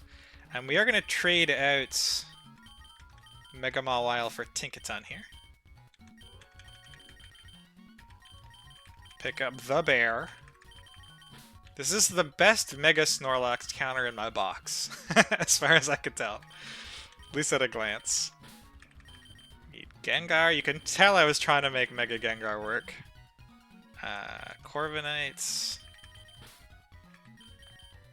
And then I have Floatzel and Meganium listed in the back. I'll probably take Golisopod instead of one of them. Should be fine. Do I have to go out to the Pokemon Center? This Berdic is jolly. I do. Quick nature change.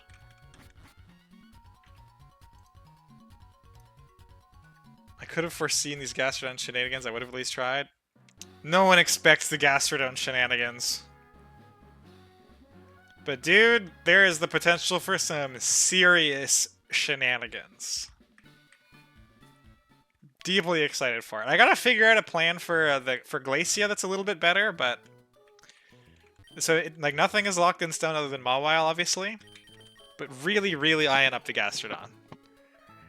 Adamants to the point that I might take it even if somebody else champs it ahead of time because I'm really, really excited about one of the lines. Gengar has to be timid. It probably already is. Yup. Berdic is adamant. Tinkaton, my note just says fake out Gigaton, so I'm assuming this Tinkaton is fine.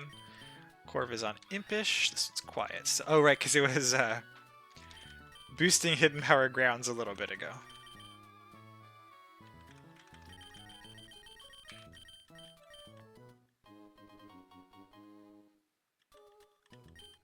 Ah, the cat purrs in the background. Always a delight.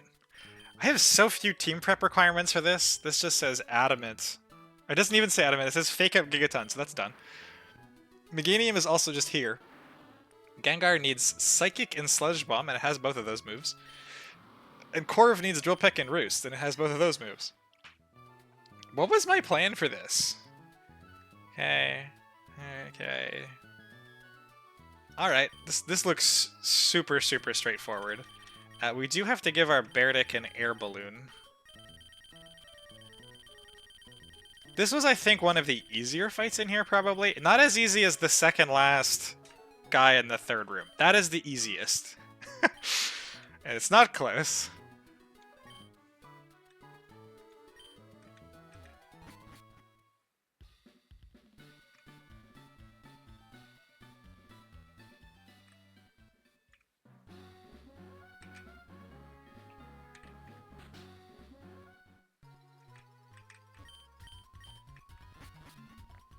Okay, so now we are looking for Ted. I do love a jump bluff.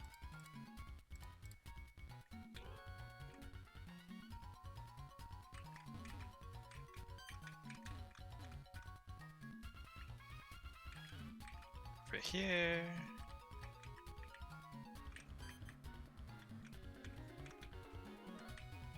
I'm gonna get faked up by that every time. Okay, here we go. We push this button.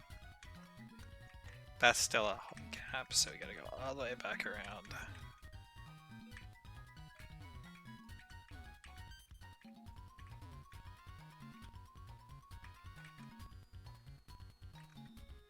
Phew, we made it. Okay. Team check, and that'll do a save and imports. Oh, I definitely didn't give Gengar its item. Gengar needs an Aspire Berry. Anybody ever used an Aspire Berry? Thank you, thank you.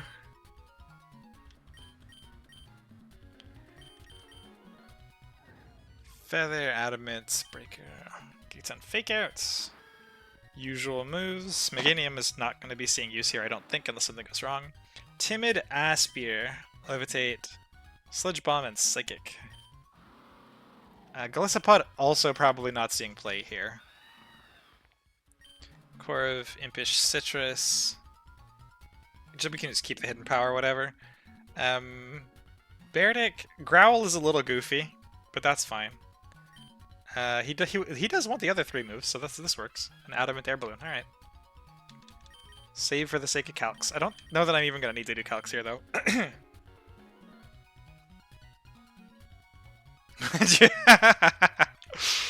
Yeah, it's a... Maybe it's a Spear Berry. Right? Maybe we go with that.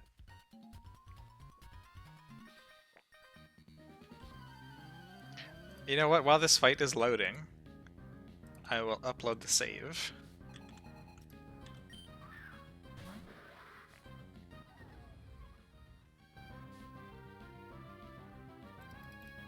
Quickly demolish this.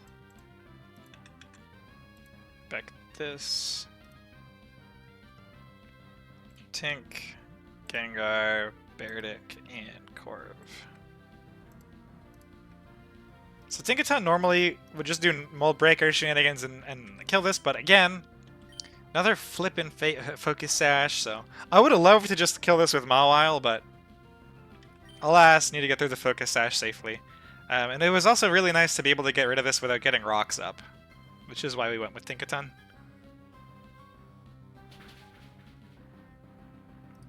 This should... So Tinkaton... Gigaton Hammer does so much damage that basically everything on the team is going to be scared to switch in on it. So it should default to Snorlax as the last mon, which can eat one and scares me out with Earthquake. This is why we are running Air Balloon Beardick.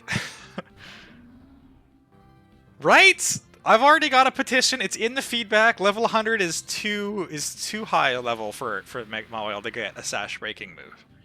Let me use it in the E4.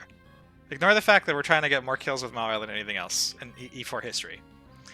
And what's really spicy about this Beardick's at 140 base attack, look at this. We barely... Min roll 254, max health 253, we barely, pun intended, exactly one-shot this Snorlax, and it's got 30 base speed. The perfect Berdic, or the perfect Snorlax counter. Air Balloon Berdic. Coming in clutch.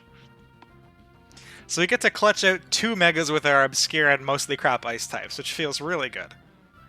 Still need to find a fight to bring Camera up to. Is Camera up the only mon that hasn't come to a fight?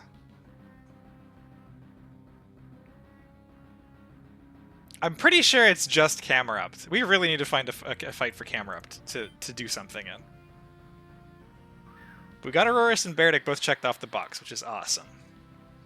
The nice thing with Berdic here is it actually does triple duty, because this should bait fighting type move, which means we get to go into Gengar for free.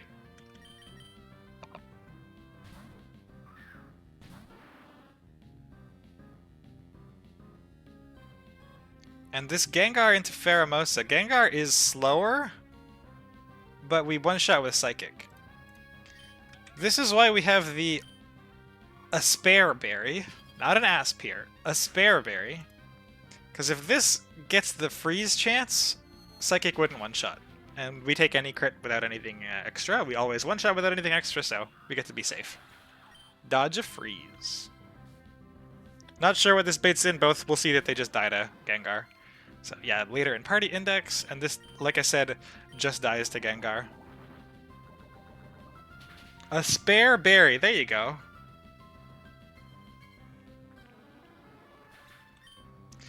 Now this Jumpluff also kind of, sort of dies to Gengar, but only sometimes. And if we're not in the world of this 2/3 chance, we just are going to die to this Double Edge, which is not ideal.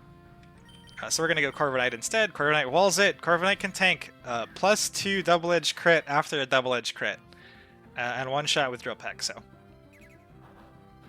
Actually, I think it's a 2-shot.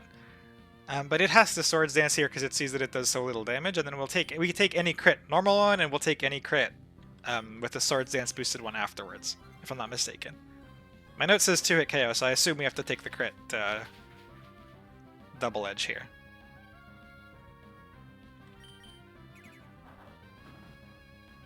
Well, I guess we don't actually have to connect with the Drill Peck, though, huh?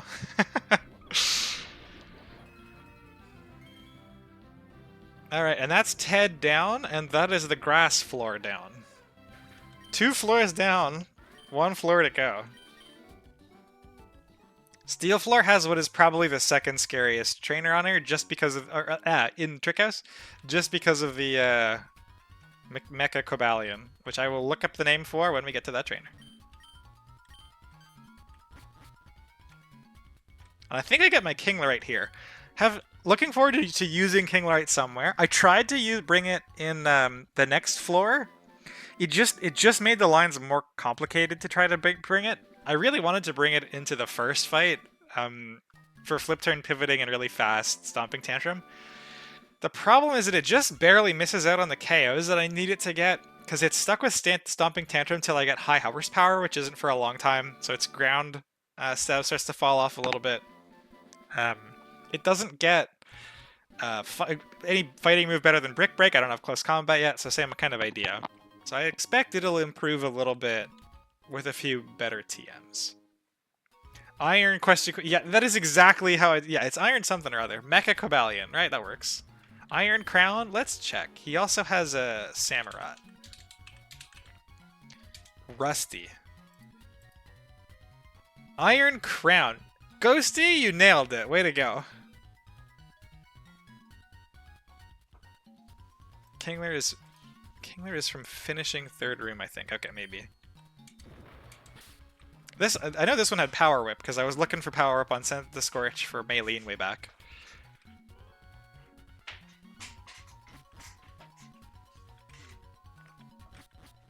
Okay, so this is Ted down. Rusty is first, I believe. Fight lines. Where's Rusty? Yeah, Rusty's first. Which is, of these 3 teams, this is the scariest one, and it's not close. Mostly just the Iron Crown, if I'm honest. Excuse me, the Mecha Cobalion. Rusty. What team did I have for Rusty? We're gonna have to go back to the center for sure, because we need a modest Lucario, and mine is currently, I think, Lonely.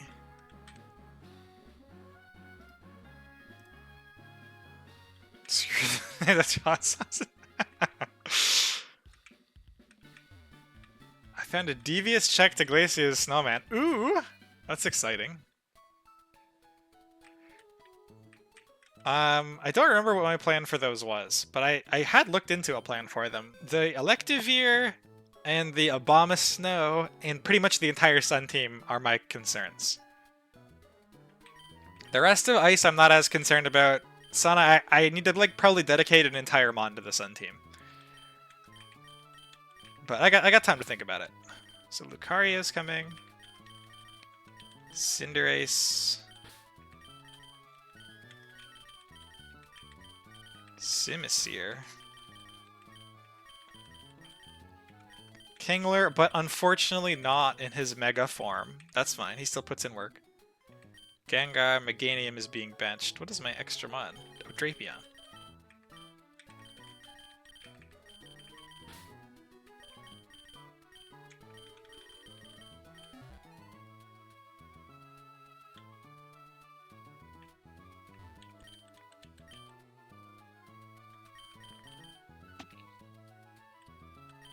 Nope, not Adamant. I'm glad that this floor is the easiest, because this is what I was prepping after dinner tonight, and I was a little bit sick of prepping Trick House shit, I'll be honest. Night, Ghosty. See you next time. Cinderace is Adamant. Which is to guarantee a one-shot on the Mecha Cobalion. Kingler is always the same moveset.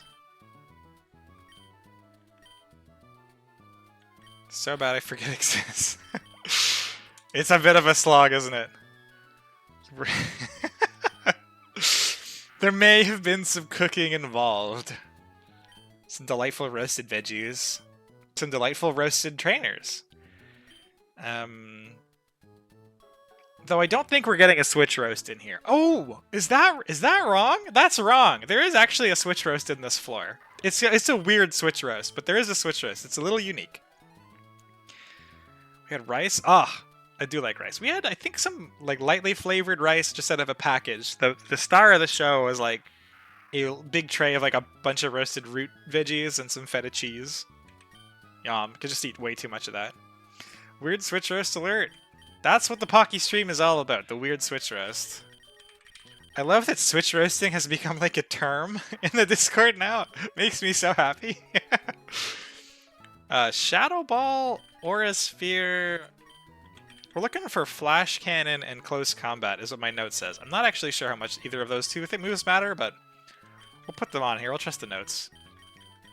And it was what it probably has those two moves for is because I just, instead of making my own, I just grabbed some other NPC's Lucario, and it probably had those moves, but whatever.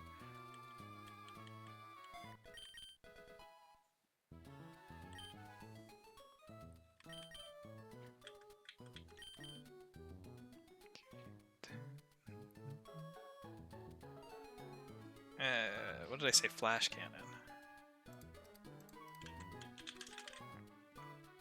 91. Get ready for a scroll. Oh, somehow that fixed it. Very nice.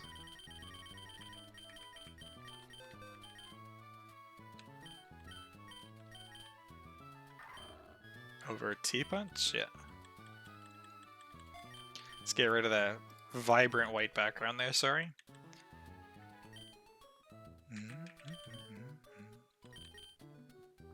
Modest Mega. Aura Sphere, Flash Cannon, Shadow Ball, Close Combat. Gengar needs to be modest and Spell Tag. Back to DPS mode.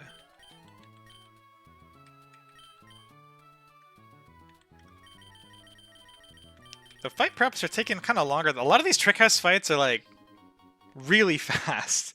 Just takes a little bit to do the setup. Modest Spell Tag.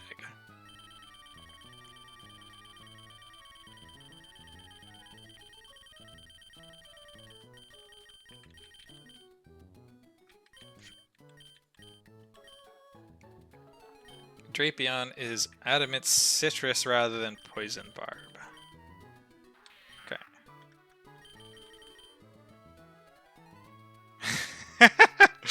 Every day is a good day to be on a roll with puns.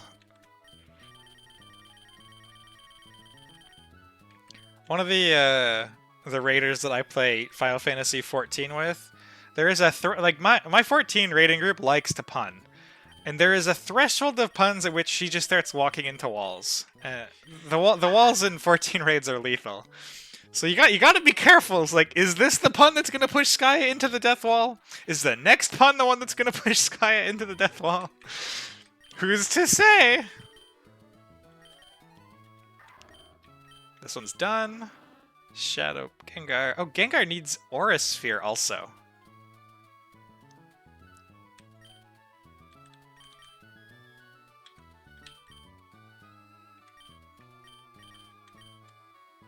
Actually, I feel like Aura Sphere's got to be lower than this, right?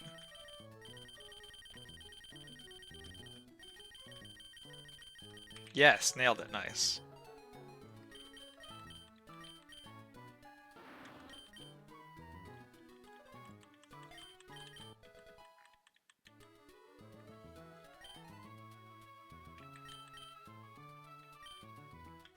Let's put this in the same order as my notes so it's a little easier to check faster. Again. Already did Lucario. Adamant wide lens. It's gotta be wide lens. Yeah. Because we're running Pyro Ball. And we don't trust Pyro Ball. Adamant Citrus flip turn. Great. Shadow Ball Aura Sphere Psychic with modest spell tag.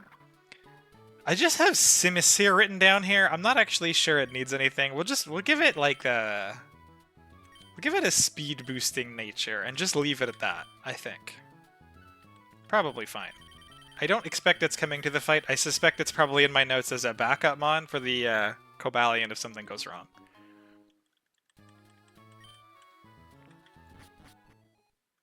Oh, and then Drapion needed knockoff and crunch.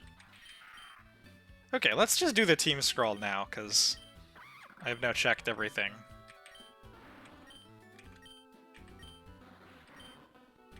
And then we get to go do the free trainer. Pretty excited for the free trainer.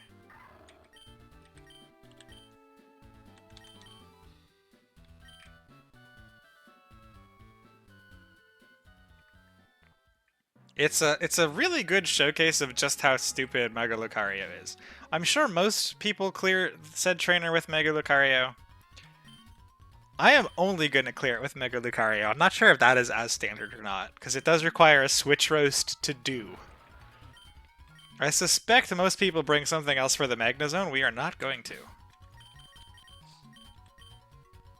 Because we gotta pad the switch roast when you get the opportunity, you know?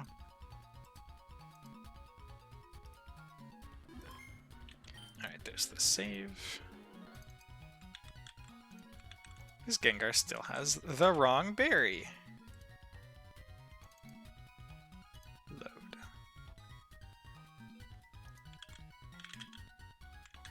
Great. Okay.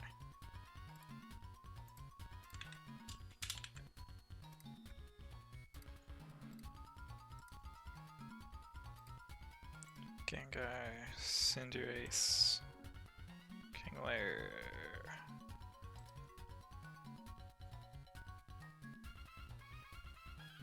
Drapion Simisear. Alright, this is the fight since the one way back with the Naganadel. This is the scarier one. This is maybe scarier than the Naganadel fight, to be honest.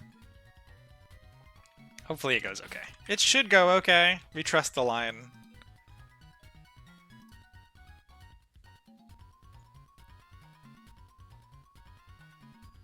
Occurs to me I took, I think, 3 steps and then saved again.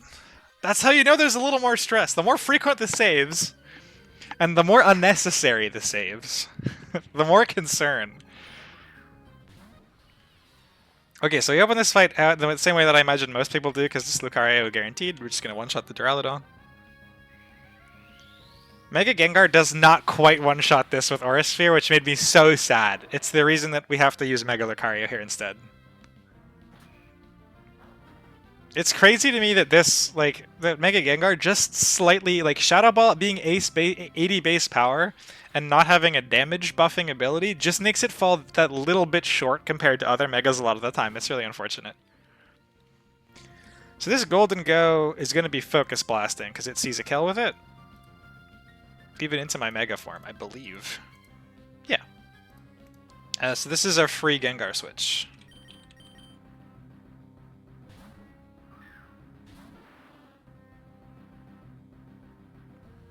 And then we should outspeed in one shot with Shadow Ball. I am going to double check this one. Perfect. Because if I'm wrong here, I just die to his Shadow Ball, which is why we needed to get the Gengar in for free. Just turns out to be a really clean Golden Go answer. And this should be the big scary man.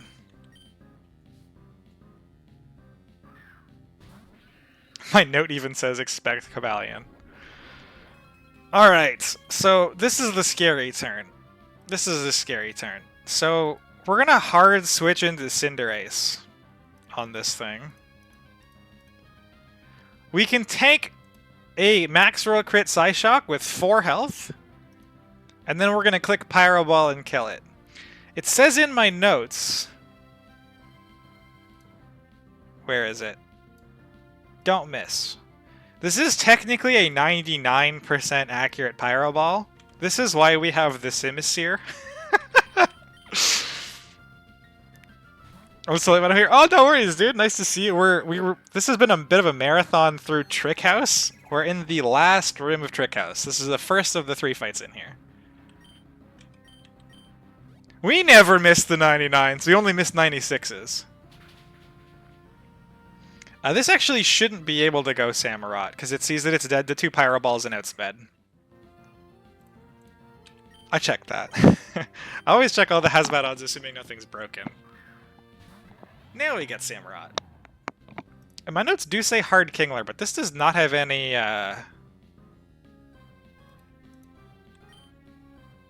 priority moves. Do you know what? On the off chance I'm forgetting that Smart Strike is a priority move, we're gonna trust the notes, which says the note says Hard Kingler. We're going Hard Kingler.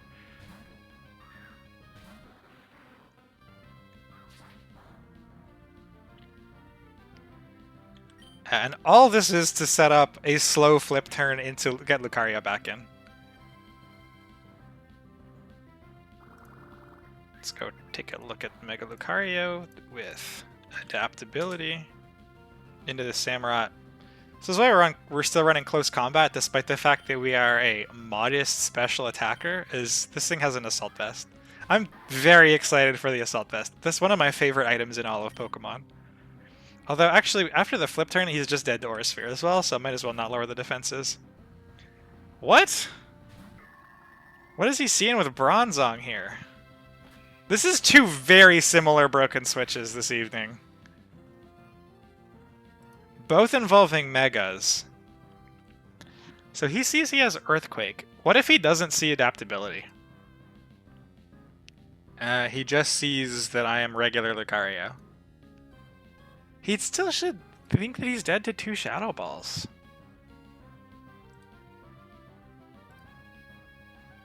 Why did Samurott switch? What I'm kind of suspecting in both of these cases is we recently fixed a bug where the AI is not looking... It considers itself a good switch-in at the moment if it is mid-battle, if it just tanks 3 hits and doesn't die. Which shouldn't be the case here.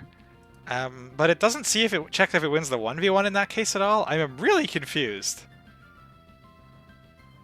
Is it walking make? Unfortunate. Well, the plan for the Drapion is entirely here for this Bronzong, because it could switch in on it and 1v1 it, but we're just going to keep clicking Aura Sphere, I guess.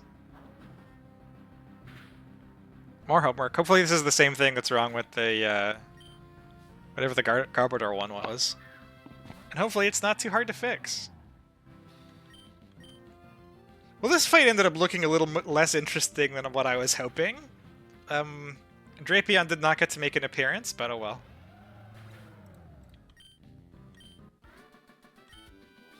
Doesn't see speed-free switches or whatever that was related to the U-turn stuff. It's possible. It's possible. I don't think so, though, because it seems to work properly for anything else other than U-turn. Like, we haven't had these weird switches reported frequently, and that... Maybe... I don't know. Maybe that's the case. Maybe that whole function just doesn't work because the component responsible for figuring out which mon moves first doesn't work. Something to look into, but it might all be that. You might be right. In which case, we're going to have to hassle Alex to help me fix that, because those functions are a mess. I'm glad it didn't screw us, though, there. That kind of... The AI switch roasted itself. Speaking of switch roast, this is the fight that we get to switch roast. Deeply exciting. Lucario is going to stay in, click Aura Sphere 6 times, and win. This is the plan.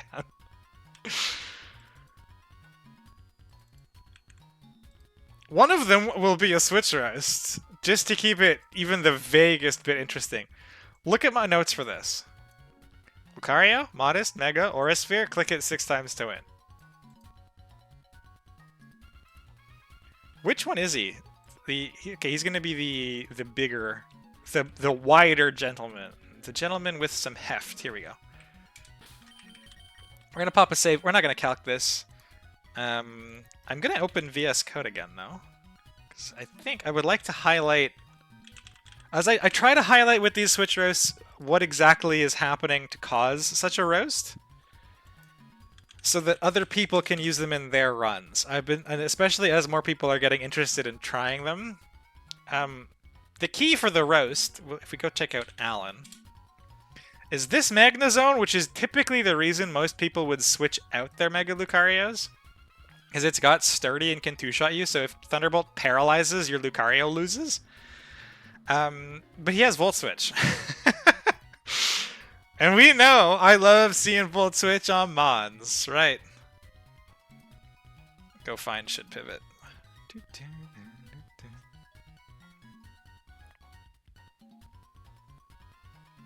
It's the... I'm gonna just scroll to the correct section here so I don't waste time in the heat of the fight.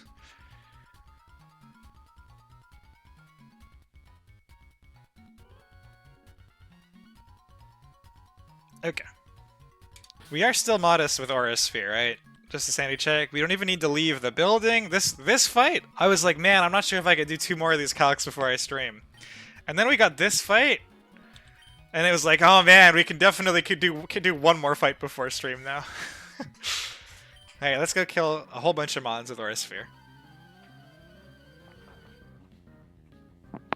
Also, really wanted to do Mega Gengar for this, but you know, some of the thresholds are pretty close, so we need the adaptability. The Gengar getting a little overshadowed by Mega Lucario, unfortunately.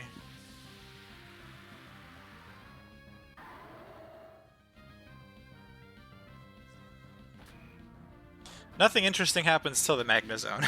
We're just gonna he's gonna send out a Mon, and we're gonna drop it, and then he's gonna send out the next Mon, and we're gonna drop that one.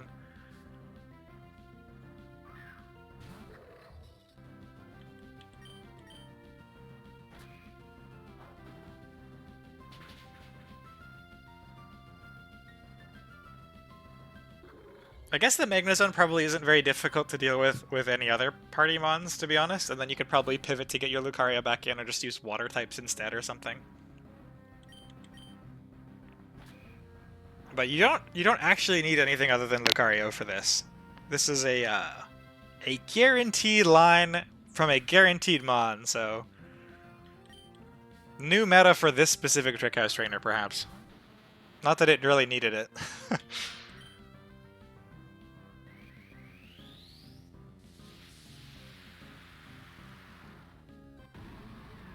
Like, well, I think Lucario killing everything else, there's no way this is new meta. This is just how you do it, I suppose. That's my guess. I obviously didn't look at anybody else's POVs for this, but... Is it time for the Magna Zone yet? Oh no, he sent the Magna Zone out last? That means it's not gonna work. Dang it. Dang it! That's so unfortunate. I wasn't even really paying attention to the order, but what we were hoping for here is when I'm going first, I can't feint the AI, I two-shot the AI. So I two-shot the AI, which means I'm not in this case. I'm in this case. So the AI can't KO me.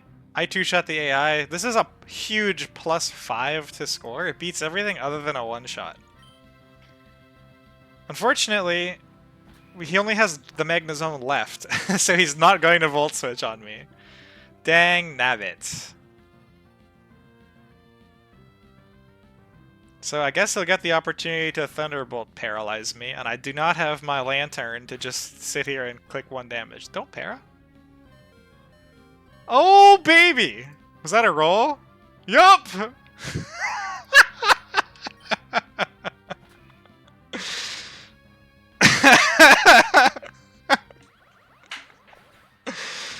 I mean, what? That's fine. Nothing happened. Everything's fine. Everything's fine. Easy fight. One trainer to go. That would have been so funny. New meta just dodge crits? Heck yeah. I don't know what I thought in my bait order was wrong. That he didn't get to this Magnezone. Why did he end up going Pharaoh first? Because he should have seen that nothing ever worked and then just worked his way from back to front. Why did the Pharaoh come out? Maybe maybe not seeing Megas properly. So he didn't think he was dead to close combat because they look at average roll? Whereas everything else was? Although this wasn't either, and this is later in the party. Why wasn't this? This should have come out before Pharaoh.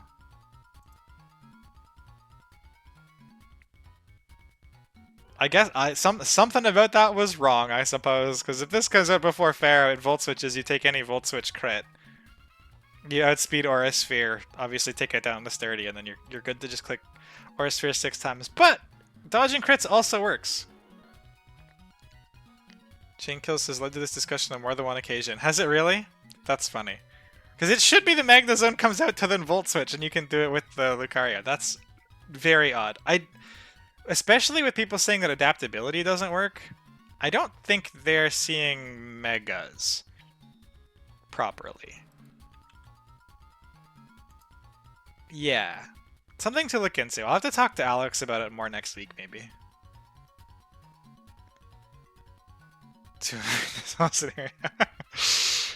Now that's thinking ahead. You know what? I honestly don't even think I would have been that sad if Lucario just died there, because it's a little bit of a boring mon. Speaking of which, I think it's also coming to the next fight. It's just so good into the steel thing. It's kind of eh. Oh no, it's not! We found the Mega Gengar line for this one. This entire floor of the Trick House was just me being sad that because Shadow Ball is only base 80 power and Mega Gengar needs like 5 extra base Spatak to be as good, but I just can't use it, despite the fact that it's way cooler than Mega Lucario. It does get to come to this one, though. Simisear and Lantern.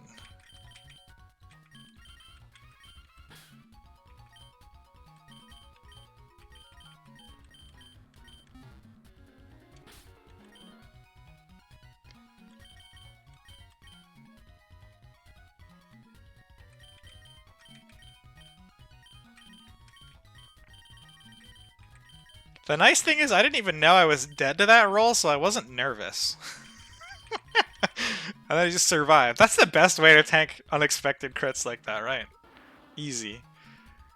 Outside of Beredic. Hey, Beredic just obliterated that that Mega Slowbro and baited in the Pheromosa. So he's done work once. He may do work in the Rain Route, and then he probably sits in the box otherwise, but... this is still modest? No, this has to go back to timid, so we do have to unfortunately go back out to the Pokemon Center. I will also probably take 10 minutes to figure out how to do this flippin' Trick House room. I suck at the doors one.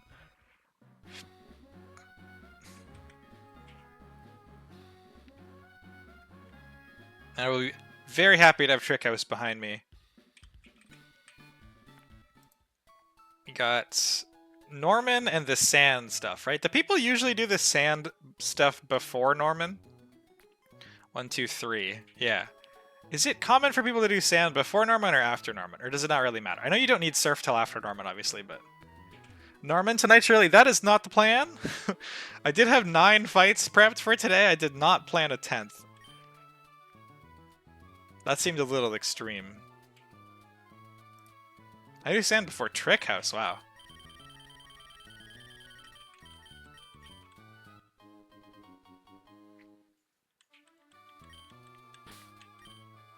Bring in the exact same lantern that has come to like 3 or 4 fights now. And then Simisear gets an air balloon. I'm not super certain why, but we will consult the notes. Oh, I see why.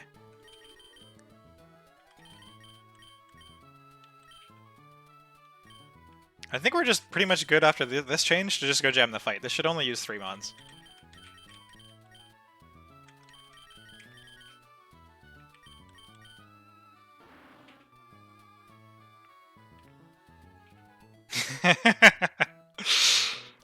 The Shade, Timid, Shadow Ball, Aura Sphere. This needs Thunderbolt for this one.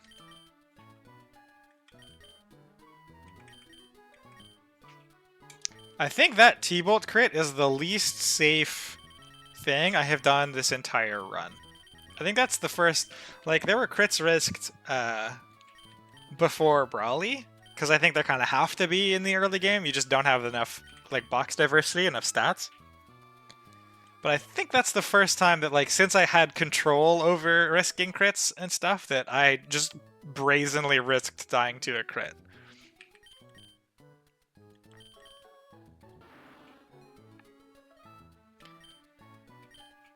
Timid, Mega, Sludge Bomb, Aura Sphere, Shadow Ball, T-Bolts.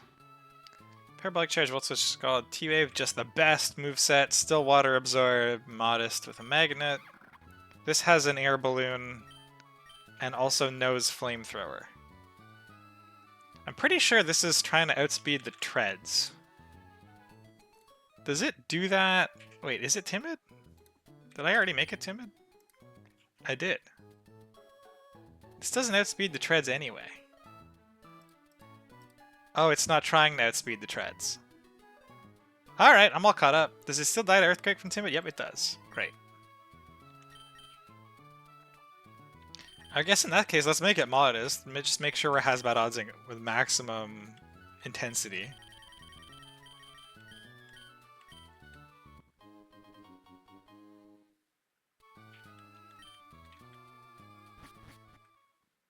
And then we'll do our team scroll and hopefully wrap up Trick House.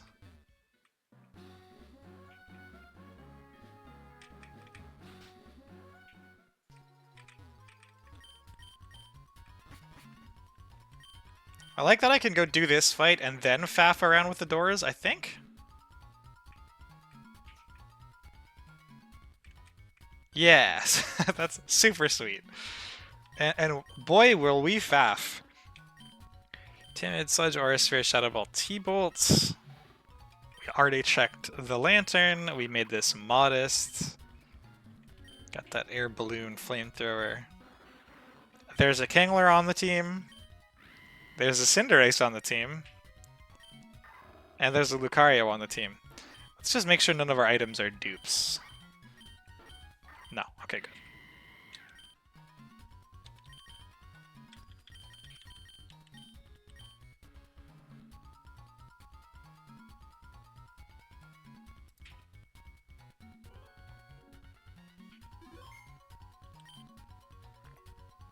You're supposed to be justified? Am I? I don't know. My note. I don't like.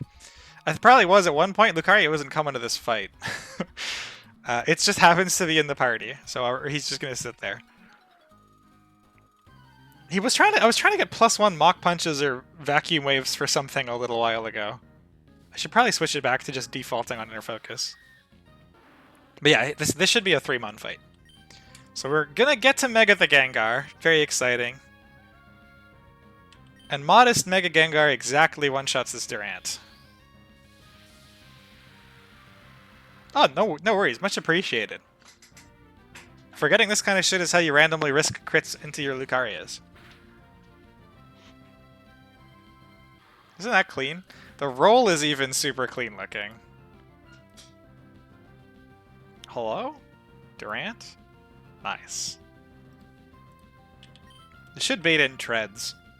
Because Treads, as we just saw actually from the previous calc, Treads can tank anything most of the time. Not all Aura Spheres, but AI sees mid-roll, so it sees that it tanks the Aura Sphere. defense. Okay, then we're fine. And obviously this will be Earthquake because this Gengar doesn't have Levitate despite the fact that this one does. And as soon as we don't have Levitate, we just die. So we're going to head into our Air Balloon Simisear. Get around the Quark Drive defense boost. Juke the Earthquake, we can tank any other crit, and just kill it with Flamethrower. This actually did have to be Simisear rather than Cinderace, because we need the special attacker. So once again, Simisear showing up as that perfect, like, I need a fast special attacking fire type, like, he's your guy. He does that really, really well, and exactly that, and nothing else. But that's fine. So this should be any water move. Not sure if it'll be Aqua Jet or Liquidation. I guess it'll be whatever he sees kill with. Probably Liquidation. We don't care, we're just gonna go Lantern. And Lantern one-shots as well. Actually, Lantern's one-shot, my note says is a roll.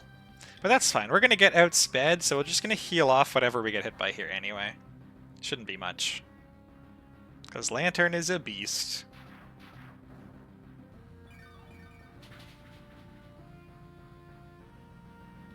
Nice. Should have had a ground move. And I guess I would have been Shucka and wouldn't have made much of a difference.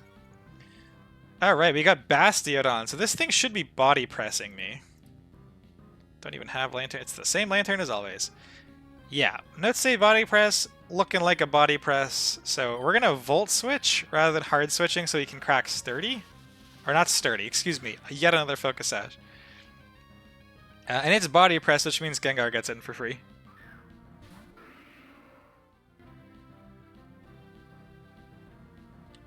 And he just dies to our Sphere.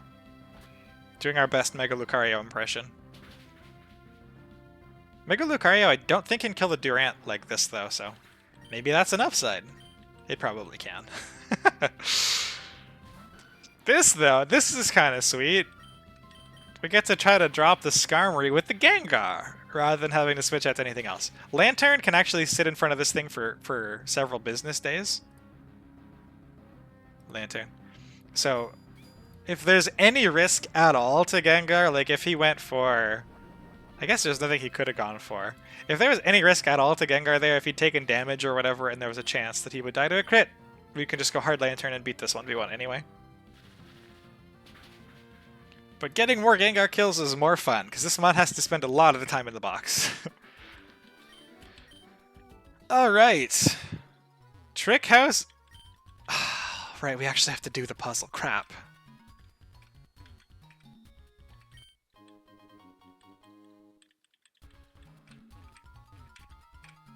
The actual final boss.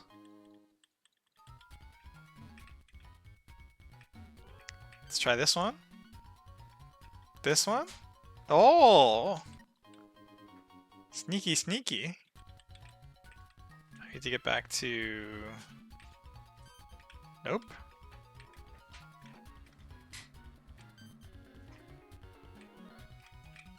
This one? Nope.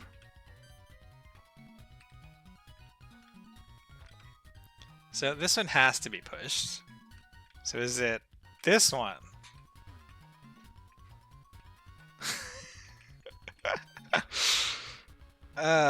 We have to hit a button that unlocks red doors, so I need a path that's only red doors. So that should be this path.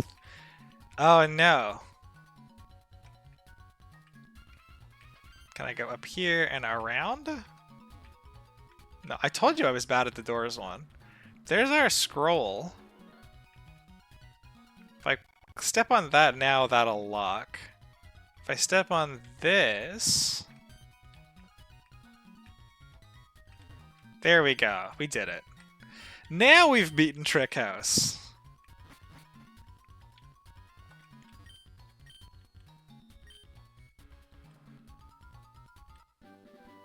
Stone Edge, very nice. Can never use that. Unfortunate.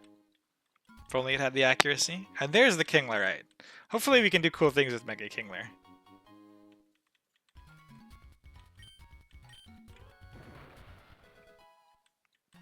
Level cap increased.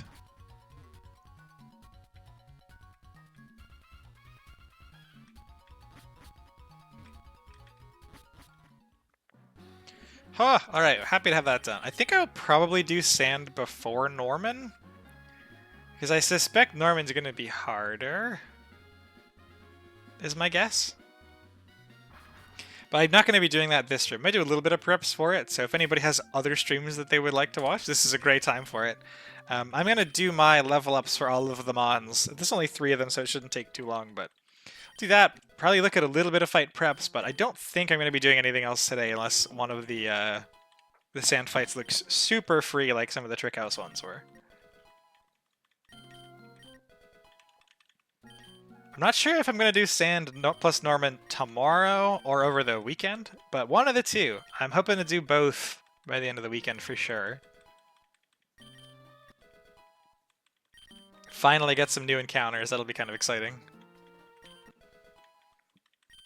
The stretch of the game definitely feels kind of dense. Very excited for some encounter and vibe afterwards. I think it'll be well earned.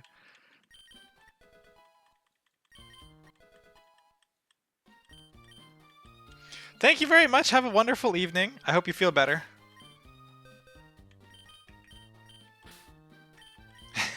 You're very welcome, Michael. Looking forward to seeing it. It really does. There's a lot going on, and a lot of it is like non-trivial. And I'm sure will be more non-trivial once we have to deal with the lack of Lucario. Just anything. Heck, even the fossil one being delayed to now would maybe be okay.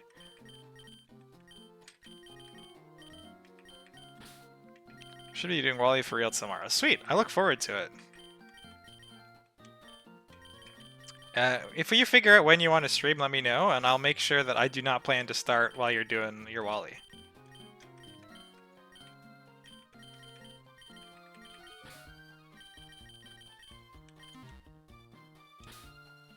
Yeah, that'd be kind of fun. Or even like you have to do the first Trick House room or something, and then you get an egg. And the egg can be some random garbage mon or something. Just, you know, a little break. Bonus points if you have to go somewhere else, so there's like a time barrier in between.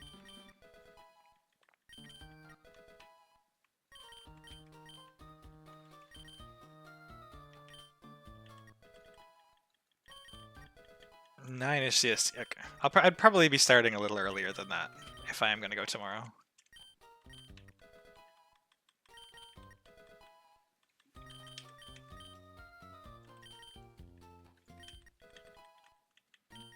Does feel really nice to have Trick House done though, because as we've been saying, bit of a long stretch. I think I'll feel really good when I get through Norman and we finally like the game opens up to having some movement again. I imagine there's another sort of big slowdown after, is it before or after Tate and Liza? With all the like team stuff, that there's not a lot of in the way of encounters, and there's a lot of like really difficult fights, difficult back-to-backs, difficult doubles. I suspect there's another sort of slow bit there.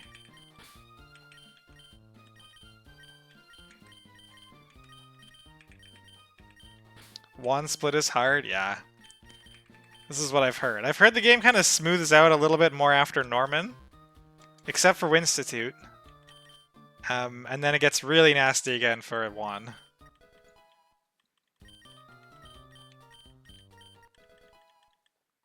Norman and 1 split are 2 hardest. Okay, sweet.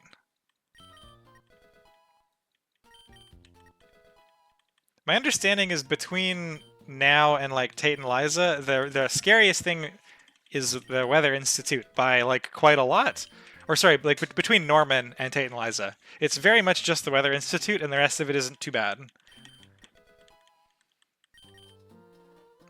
Yeah, okay, so just sort of a similar vibe, just a bit of a tough deal at the end there. I'm gonna try to have my Elite Four plans a little more finalized as I get towards 4-tree also. What is a Wave Crash? Wow, that is a big damage move.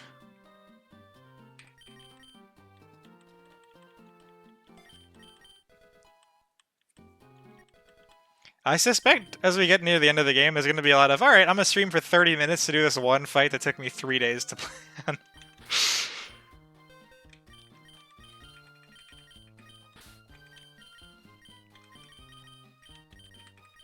Twitch tells me short streams are not so good for the follows. It really does market at you, doesn't it?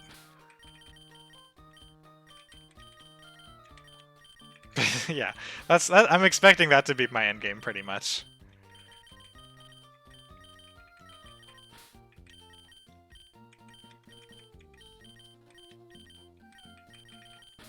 What percentage of the game do you think I'm through? Or if Norman is an easier breakpoint, what percentage of the game do you think I'd be through when I'm done Norman Split?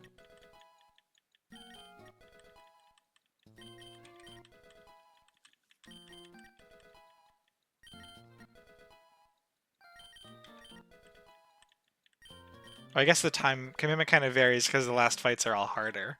And just the E4 will take a while, but 40%, alright.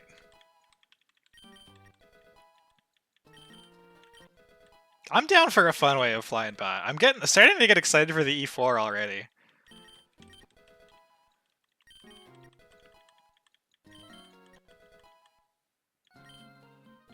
I do like encounter binges. They're so fun. I guess you don't get as much space to like get familiar with and really use the mons you get later as much. But such is the case in any Pokemon game, really. I still don't even have my Pikachu. Should probably pick that up at some point. Maybe I'll end up wanting it for Sand Double to bait something.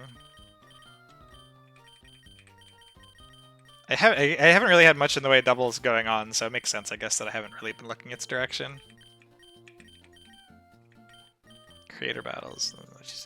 In your game. Wow. Yeah, I guess that really isn't too much.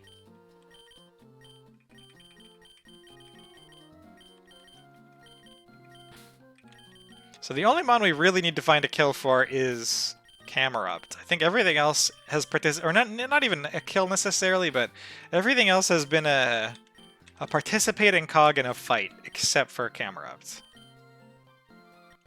Maybe I'll have to just use it as an eject button at some point so that it can say that it saw use. I'm not sure if that would be preferable to sitting in the box the entire time. Probably.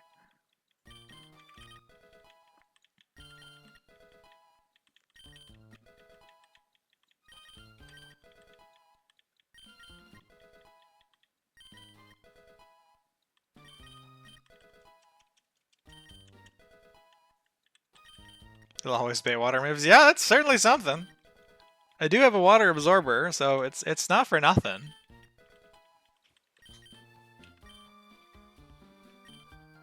It'll be great when I try for the Gastrodon later too. AV Enjoyer for Sunder. Oh, you get the Assault Vest by then. That's nice. That's good to know. I'm really excited for that one.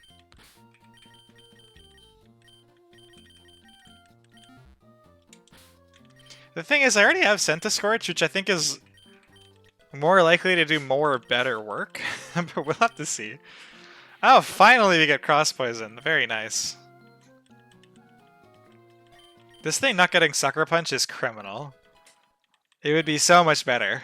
I don't think it'd be too good compared to other mons, but it'd be really nice. Let's go to the Pokemon Center with our Togekiss.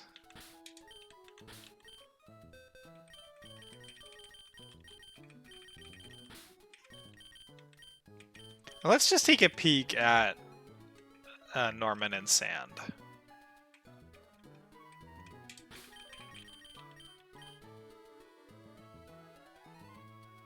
Ape and Centiskorch. Yeah, I think it'll be a little nastier without Ape, but we'll see.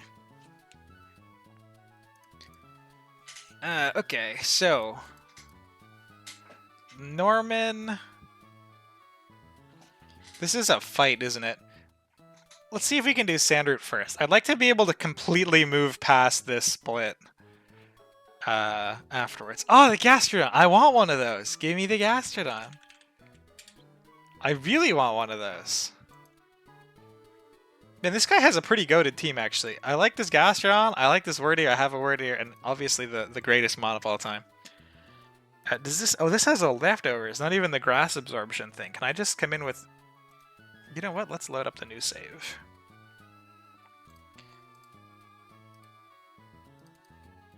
$59.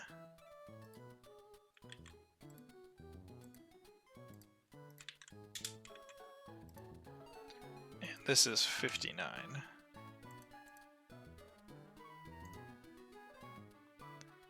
we just Meganium this? We need a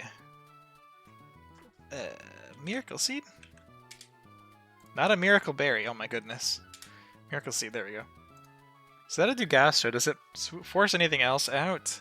Now it can definitely Hazmat odds into Wordier. Meganium's coverage is really horrible, so I don't think there's any way to prevent the Hazmat oddsing.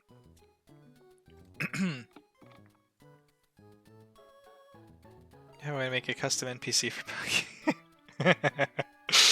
There you go. Except get this mon out of here. This is weird. That's a little unfortunate. We really don't have much of... Oh, I have a Skip Loom now. I don't have very much in the way of grass options, do I? Does Executor kill it and scare everything else out? Doesn't scare out Wordier. Can it scare out Wordier? I think it's some wild moves. Does it get like a Shadow Ball or Signal Beam or something? Sludge Bomb, nope. Energy Ball, Dragon Pulse, Knockoff? Looks like just Knockoff.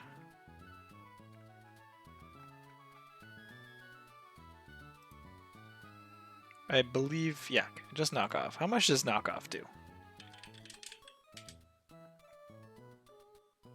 Oh, Knockoff would be great, even on Modest. That'd keep him out.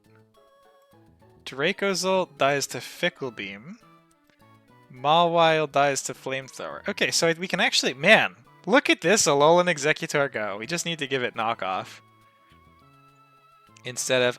Oh, we're gonna have to get rid of Reflect finally. That's probably okay.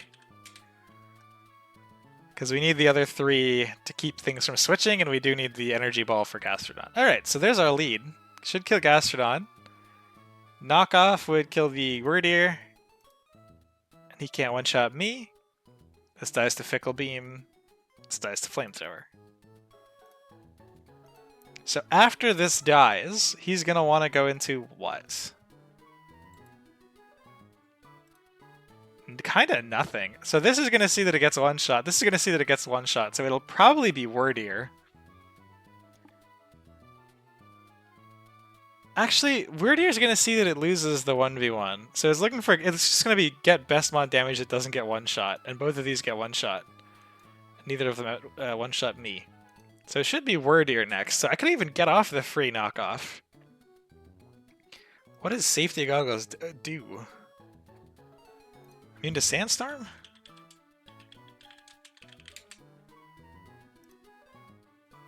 Immune to powder moves. Okay. I don't think I get anything as nice as Knockoff for this. If I'm not a minus attack nature, can I kill with like Knockoff into Fickle Beam? I can't tank 2 crits, so I probably just have to switch out. So he's got Ground Move. What is he going for into Executor? It's not clear. Psychic or Hyper Voice? Did Drapion just work for this? Drapion takes a lot from the Hyper Voice. Wow. Does not quite one-shot with the knockoff. What if I'm on black glasses? Okay, so Drapion can come in and deal with this. Can it keep out the Dracozolt? Really struggles to keep out the Dracozolt. Actually, no, it gets this out speed, so it would taking a hit, take a second hit, don't kill me with Earthquake, die to knock off. Mawile... Mawile does see that it would be favorable. Does Drapion get Fire Fang, maybe? Yeah, it does. Nice. That's probably good enough.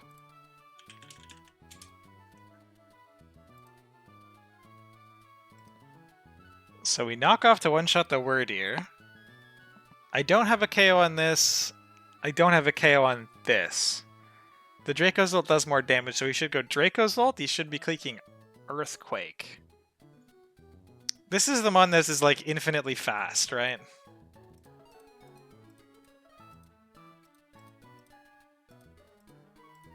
How do we tank a mon that is infinitely fast with coverage this good?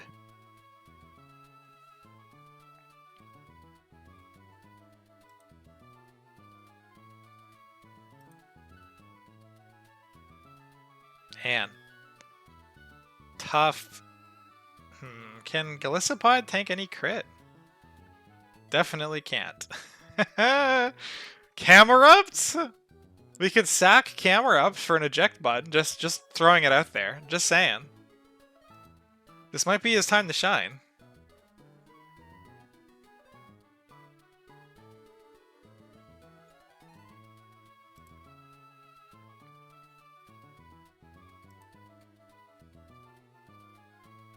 Tink can't take the Earthquake crit.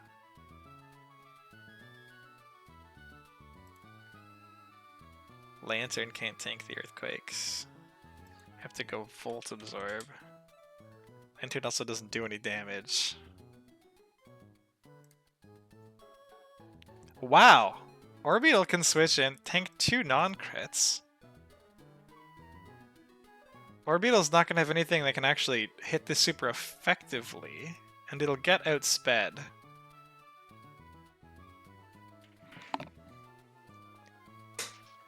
If it's getting outsped, though, that'd mean that I can get off a slow U-turn.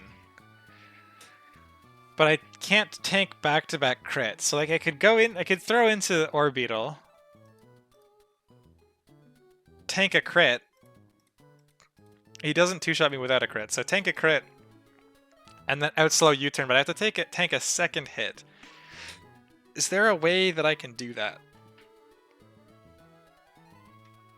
I can probably do that if he's gonna go for Earthquake on Drapion.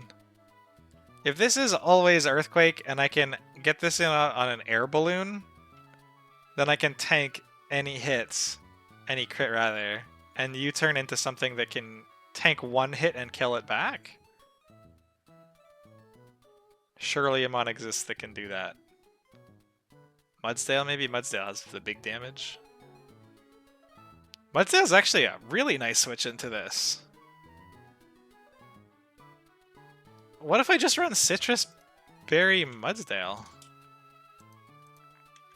Does that just work out of the box? Shouldn't be Body Slam on Drapion. Everything else does more damage.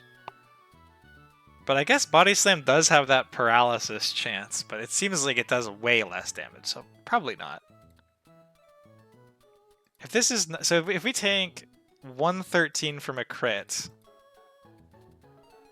like as long as we get pushed below half with Citrus. So is there any? Or the only time we're in danger is if we go low roll crit into high roll crit, and he'd have to also Dragon Claw on the Drapion. That seems pretty good. And then the problematic mon comes out. The Mawile should see that it can't Sucker Punch on, or sorry, that it can't Swords Dance on me, and so has to try to kill me. And I will probably be in killing range of the little Mawile, I think. Can Wordier come in on this? Can Wordier come in on a crit? It can. It doesn't take Sucker Punch well. Oh, here's a stupid idea, right? What if we just use Mawile, and mine has Fire Fang? Oh, we die to Iron Head. That's not so good. Which means you definitely die to Iron Head crit.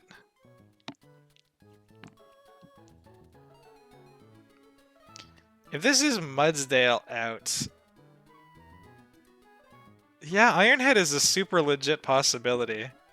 So, not risking our own Mawile to the crit here. That's unfortunate. Does Tink tank it better? Probably not a lot better. No, still dead to crit. Corv? Things that generally wall Mawile historically, like Heatran is the best Mawile wall ever, but Skarm is pretty good, Lander is pretty good, Pharaoh is pretty good. Mawile can never run enough coverage for all of it. Hidden Power Ground not doing quite enough damage though, and this will start setting up Swords Dance, and I think Swords Dance Sucker Punch is a lose condition. Is this where we sack Camerupt? I'm kind of itching to sack the Camerupt here. It's like, it dies to crit, it dies to two mid rolls. That's probably a little bit bad. Probably not ideal. Solaris Ice Ironhead. Slowbro? Can't take the sucker crits. It's okay. He just can't sucker punch me. He might go for play rough. How does Mega Bro take it? Not as well as I need it to.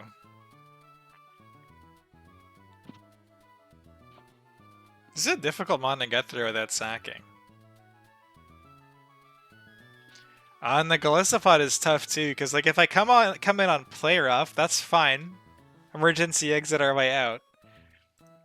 I don't think this Mudsdale is gonna bait either of these two moves. I think they both have perfectly legit secondary effects. Maybe the Ironhead is a little better because of the flinch chance, but I don't mind suggestions at all. Go for it. I'm kind of tired. Like I said, I don't think I'm gonna be running this today.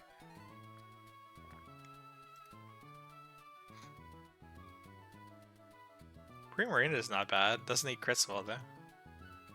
Although Primarina can do the same thing kind of with that Mudsdale can, where it has to tank like low, can't do low roll, high roll, but with a citrus it can do high roll, and it's fine. Saru baits Sucker Punch and you just Will-O-Wisp. Can I get Ceruledge in on it safely if I don't know if it's clicking Play Rough or Ironhead? I've barely used this mon, to be honest. I probably should use it more. So Saru, it can come in safely on either Play Rough or Ironhead crit.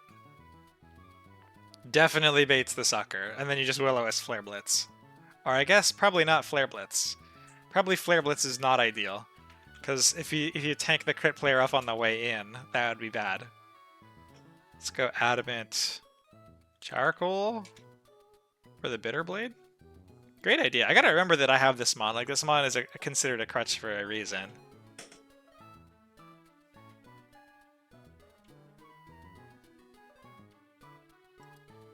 Maybe we can do this. Oh, these friggin' obscure, stupid high attack fossil homies. So leads with Gastrodon, I'm on Executor. Can't hard switch out because of knockoff. His design is really cool. That is a big perk. Shouldn't be able to go into any of these mons. So should go Wordier. If he goes something like Mawile early here, it's Play Rough, that's fine. Because Sarah can tank any Play Rough. Does Sarah scare everything else out? It does not scare Draco's Vault out. So he can Hazmat odds into... If it ends up going Mawile earlier, he can Hazmat odds into like Draco's ult on Ceruledge, which would be really shit. Because we can't tank more than one Play Rough on the switch in. Can we keep Draco's ult out? Probably not. So we really have to hope that this initial order is correct. I'm not sure if I'm awake enough to go double check that.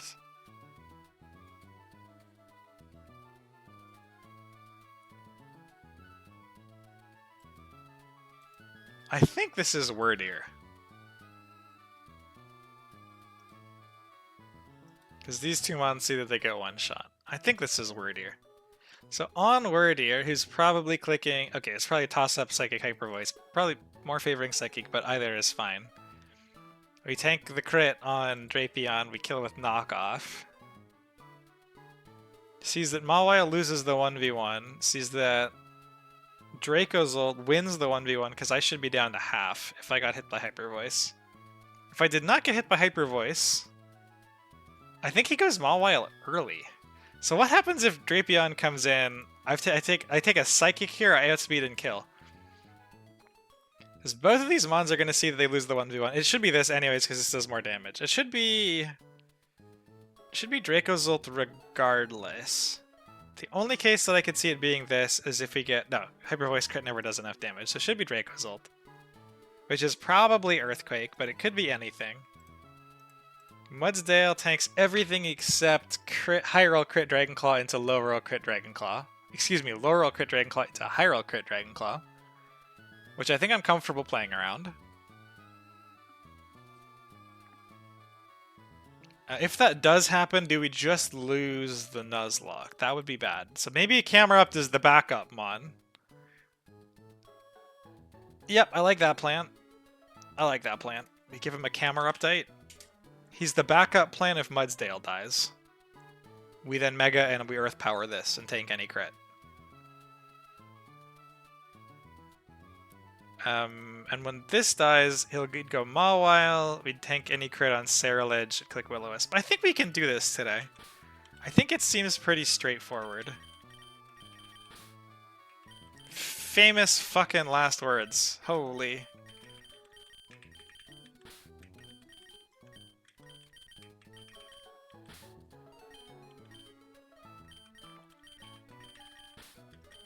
I like to try to do like one fight prep and fight on stream if I can during these. Keep the skills sharp and all that. Saru, do I have all these mods already? 1, 2, 3, 4, 5. Okay, what is a decent extra mon?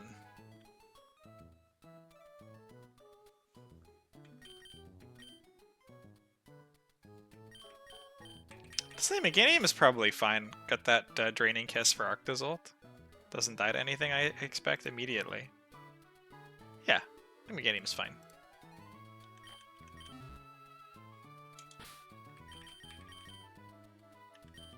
But we did need to give Executor knockoff.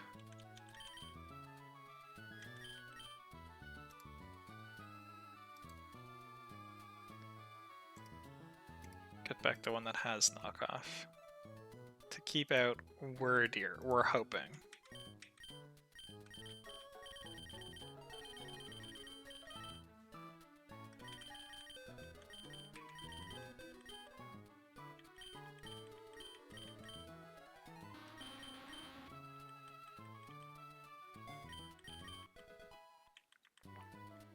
We needed black glasses on Drapion.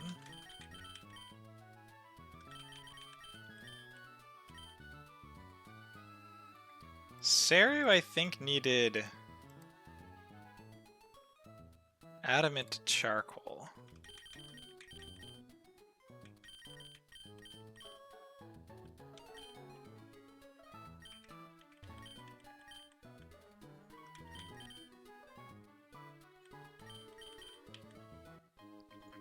And then needs a Willow back. Probably don't need Shadow Claw.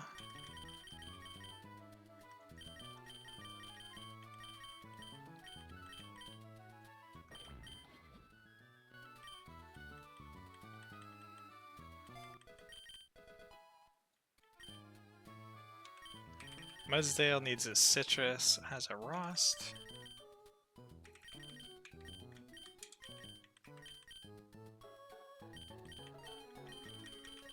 Big man Camera Up, taking that Mega Stone.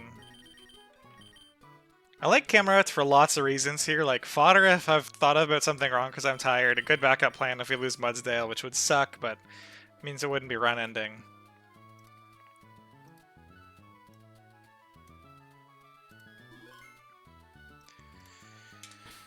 Alright, let's do a quick check and then do this before I lose my nerve, then go to bed.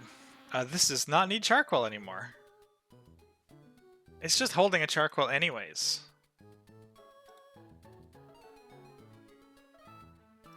Huh. That's fine, I guess. Fickle Beam Flamethrower. You know what? We should really just give it Citrus. When in doubt. Citrus it out. Mudsdale is rocking Citrus. Soup is doing its usual thing. Camerupt is doing its usual thing, just sitting in a box. This has Will-O-Wisp and Bitterblade and Adamant Charcoal, which should one-shot the Mawile with Bitterblade. Perfect. Black Glass is Drapion with Knockoff, which should one-shot the Wordeer.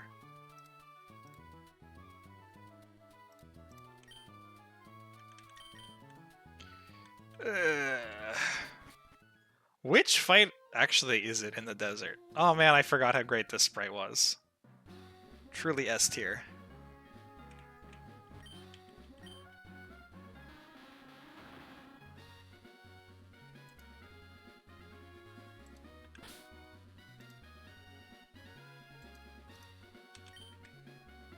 I have to check the map.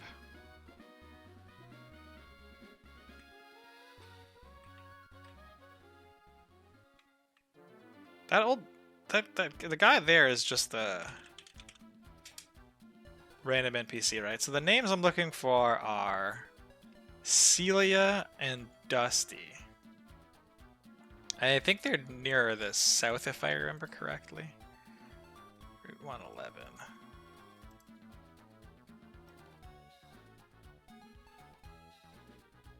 This guy is... Script is literally Hiker. Is his name Hiker? Is he Hiker? Does he just talk to you and doesn't fight you? Where are our actual ones? That's Becky. Brian. Ah, here we go. Picnicker Celia and Camper Dusty. And we're looking at Celia. Right. Quick plug, go check out Celia's stupid ROM hack. I will take this TM though. Sandstorm? That is banned. Unfortunate. I don't think there's anything else in the way of items in this vicinity. Let's get rid of this super bright thing.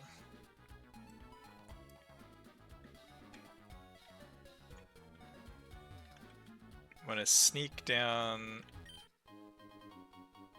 Nice. Sneaky, sneaky. Go past the Reggie. This is our picnicker.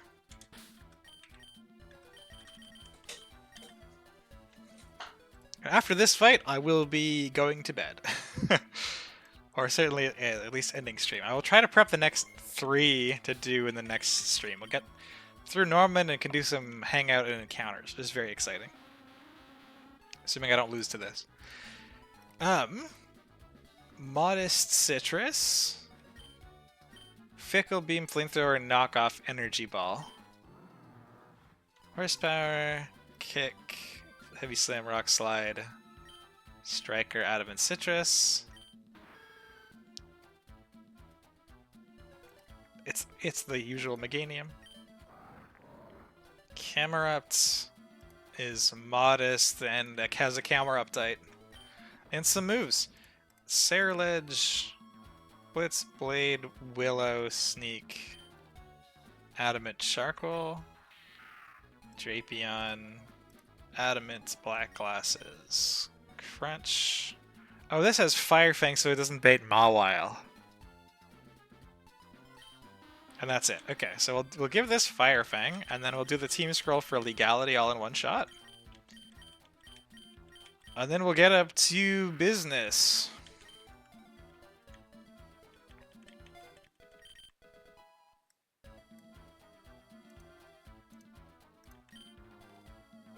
Let's hope this goes okay. The sleepy fight preps always make me nervous that I'm missing something or reading something wrong or whatever. This would be such an inglorious way of the run ending.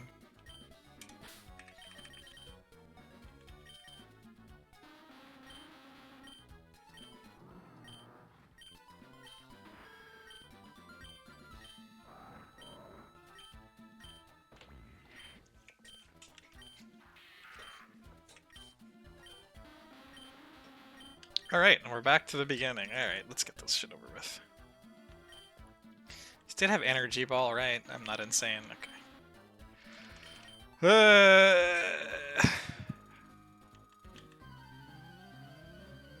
Such trepidation.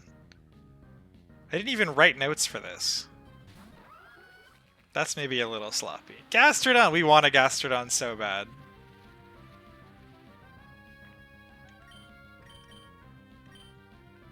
Okay, we successfully prevented the Hasbat odds with knockoff. That's great. There goes Gastro. Show me the word here.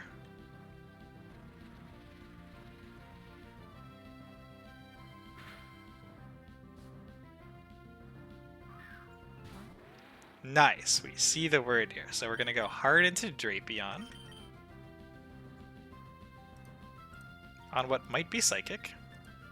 This is Psychic, that's really nice. We one-shot with knockoff. Firefang should prevent him from Hasbat oddsing. The lunge! Okay, sure, why not?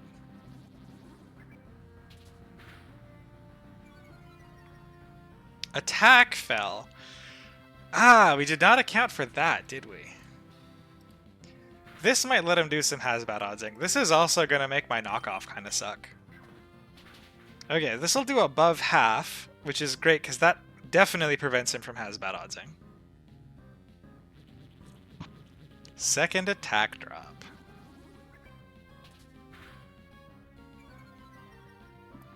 How much do we think a -2 knockoff with no item is going to do here? Still a third! Okay.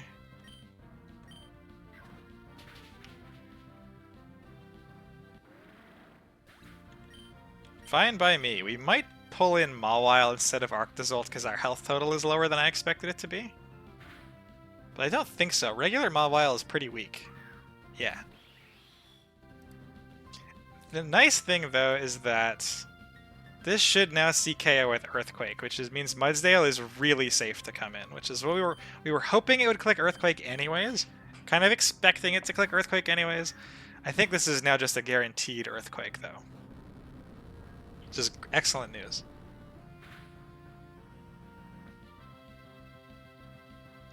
And this guy definitely can't hard switch because the Mawile dies.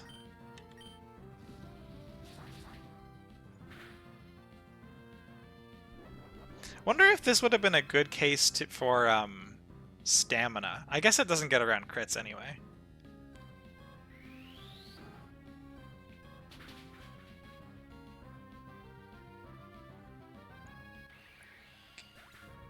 So before we hard switch into Ceruledge to Juke, I think it is worth checking if our Mudsdale can just survive this Mawile hit.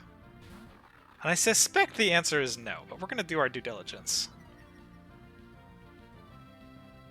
So I think I still KO it at -1. I KO it at -1 sometimes. Oh yeah, we're definitely not taking these. 124? Regular Mawile is not going to see any KOs. This might... it shouldn't be Swords Dance. He outspeeds regular... So this should be either Sucker or... Sorry, it should be either Iron Head or Play Rough. Which are Ceruledge takes. In crit form.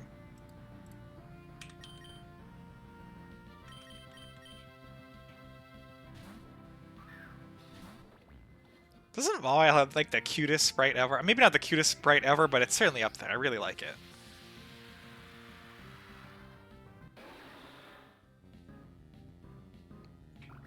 Play Rough is fine. Not a crit. Very nice.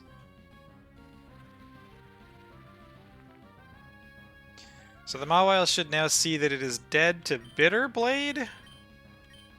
And go for Sucker. Perfect. A lot of Sucker Punch exploiting this stream. Cinderace did quite a lot earlier.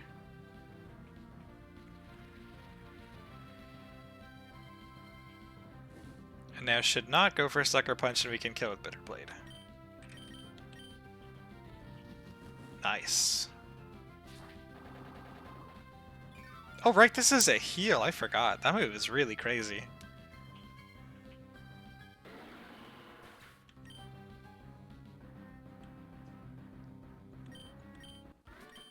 Alright, there goes Picnicker. So for next stream, we got Dusty, we got the Sand Double, which I know is pretty nasty. I've seen a lot of people lose mons here. And Norman. Where Berdic, my big beefy fighting type, is outsped by literally everything. Oh, hold on. This is a modest Ursaluna. Hang on, hang on. So they're all leader 1. Where is my Norman? There's the Norman one. Ursaluna? Berdic? Jolly? Oh. Superpower doesn't kill, never mind. Wait, black belts? Still doesn't kill. What an awful mon this is. Holy crap. Such a disappointment. We can't even like superpower Aqua Jet because he just died or whatever he clicks. We tried for Berdic, we really tried. It's probably like Herder, Mega Lucario, or a Sphere. Yeah, okay, fucking. It's so boring. This mon's so boring. Why can't Berdic do this? Alas. Alright, well, let's head back to the Mauville Pokemon Center and I will sign off for the night there. Hopefully either tomorrow or Saturday. You get to crack through Norman and then get some nice encounters.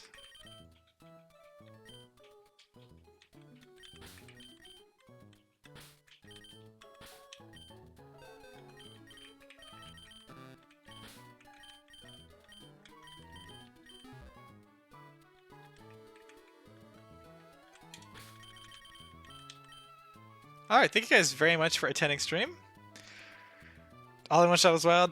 Maybe it is kind of wild, I don't know. I'm really, really happy to be on the other side of it. 10 battles in a stream is really nice. There's such like a wall of preps that needed to happen, and like none of them were very difficult, but it certainly has marathon, not a sprint vibes, and goodness, it was a lot. Very excited to be on the other side.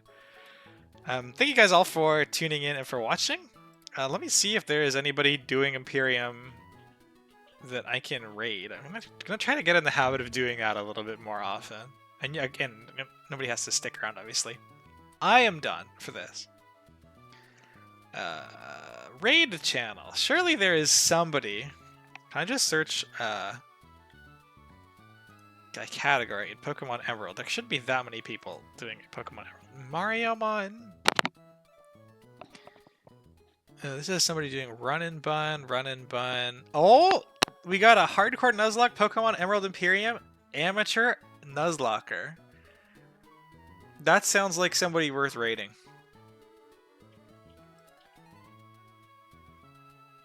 They are currently AFK. Oh man, that's unfortunate.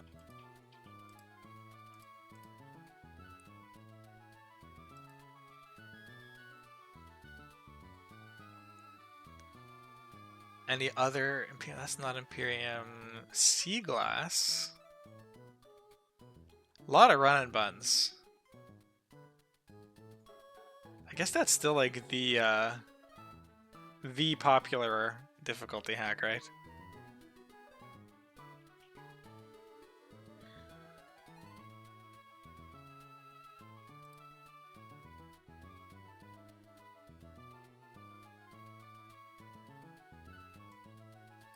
Unfortunate. Oh well, in any case, thank you guys very much for watching, and I will see you in the Discord and either tomorrow or Sunday.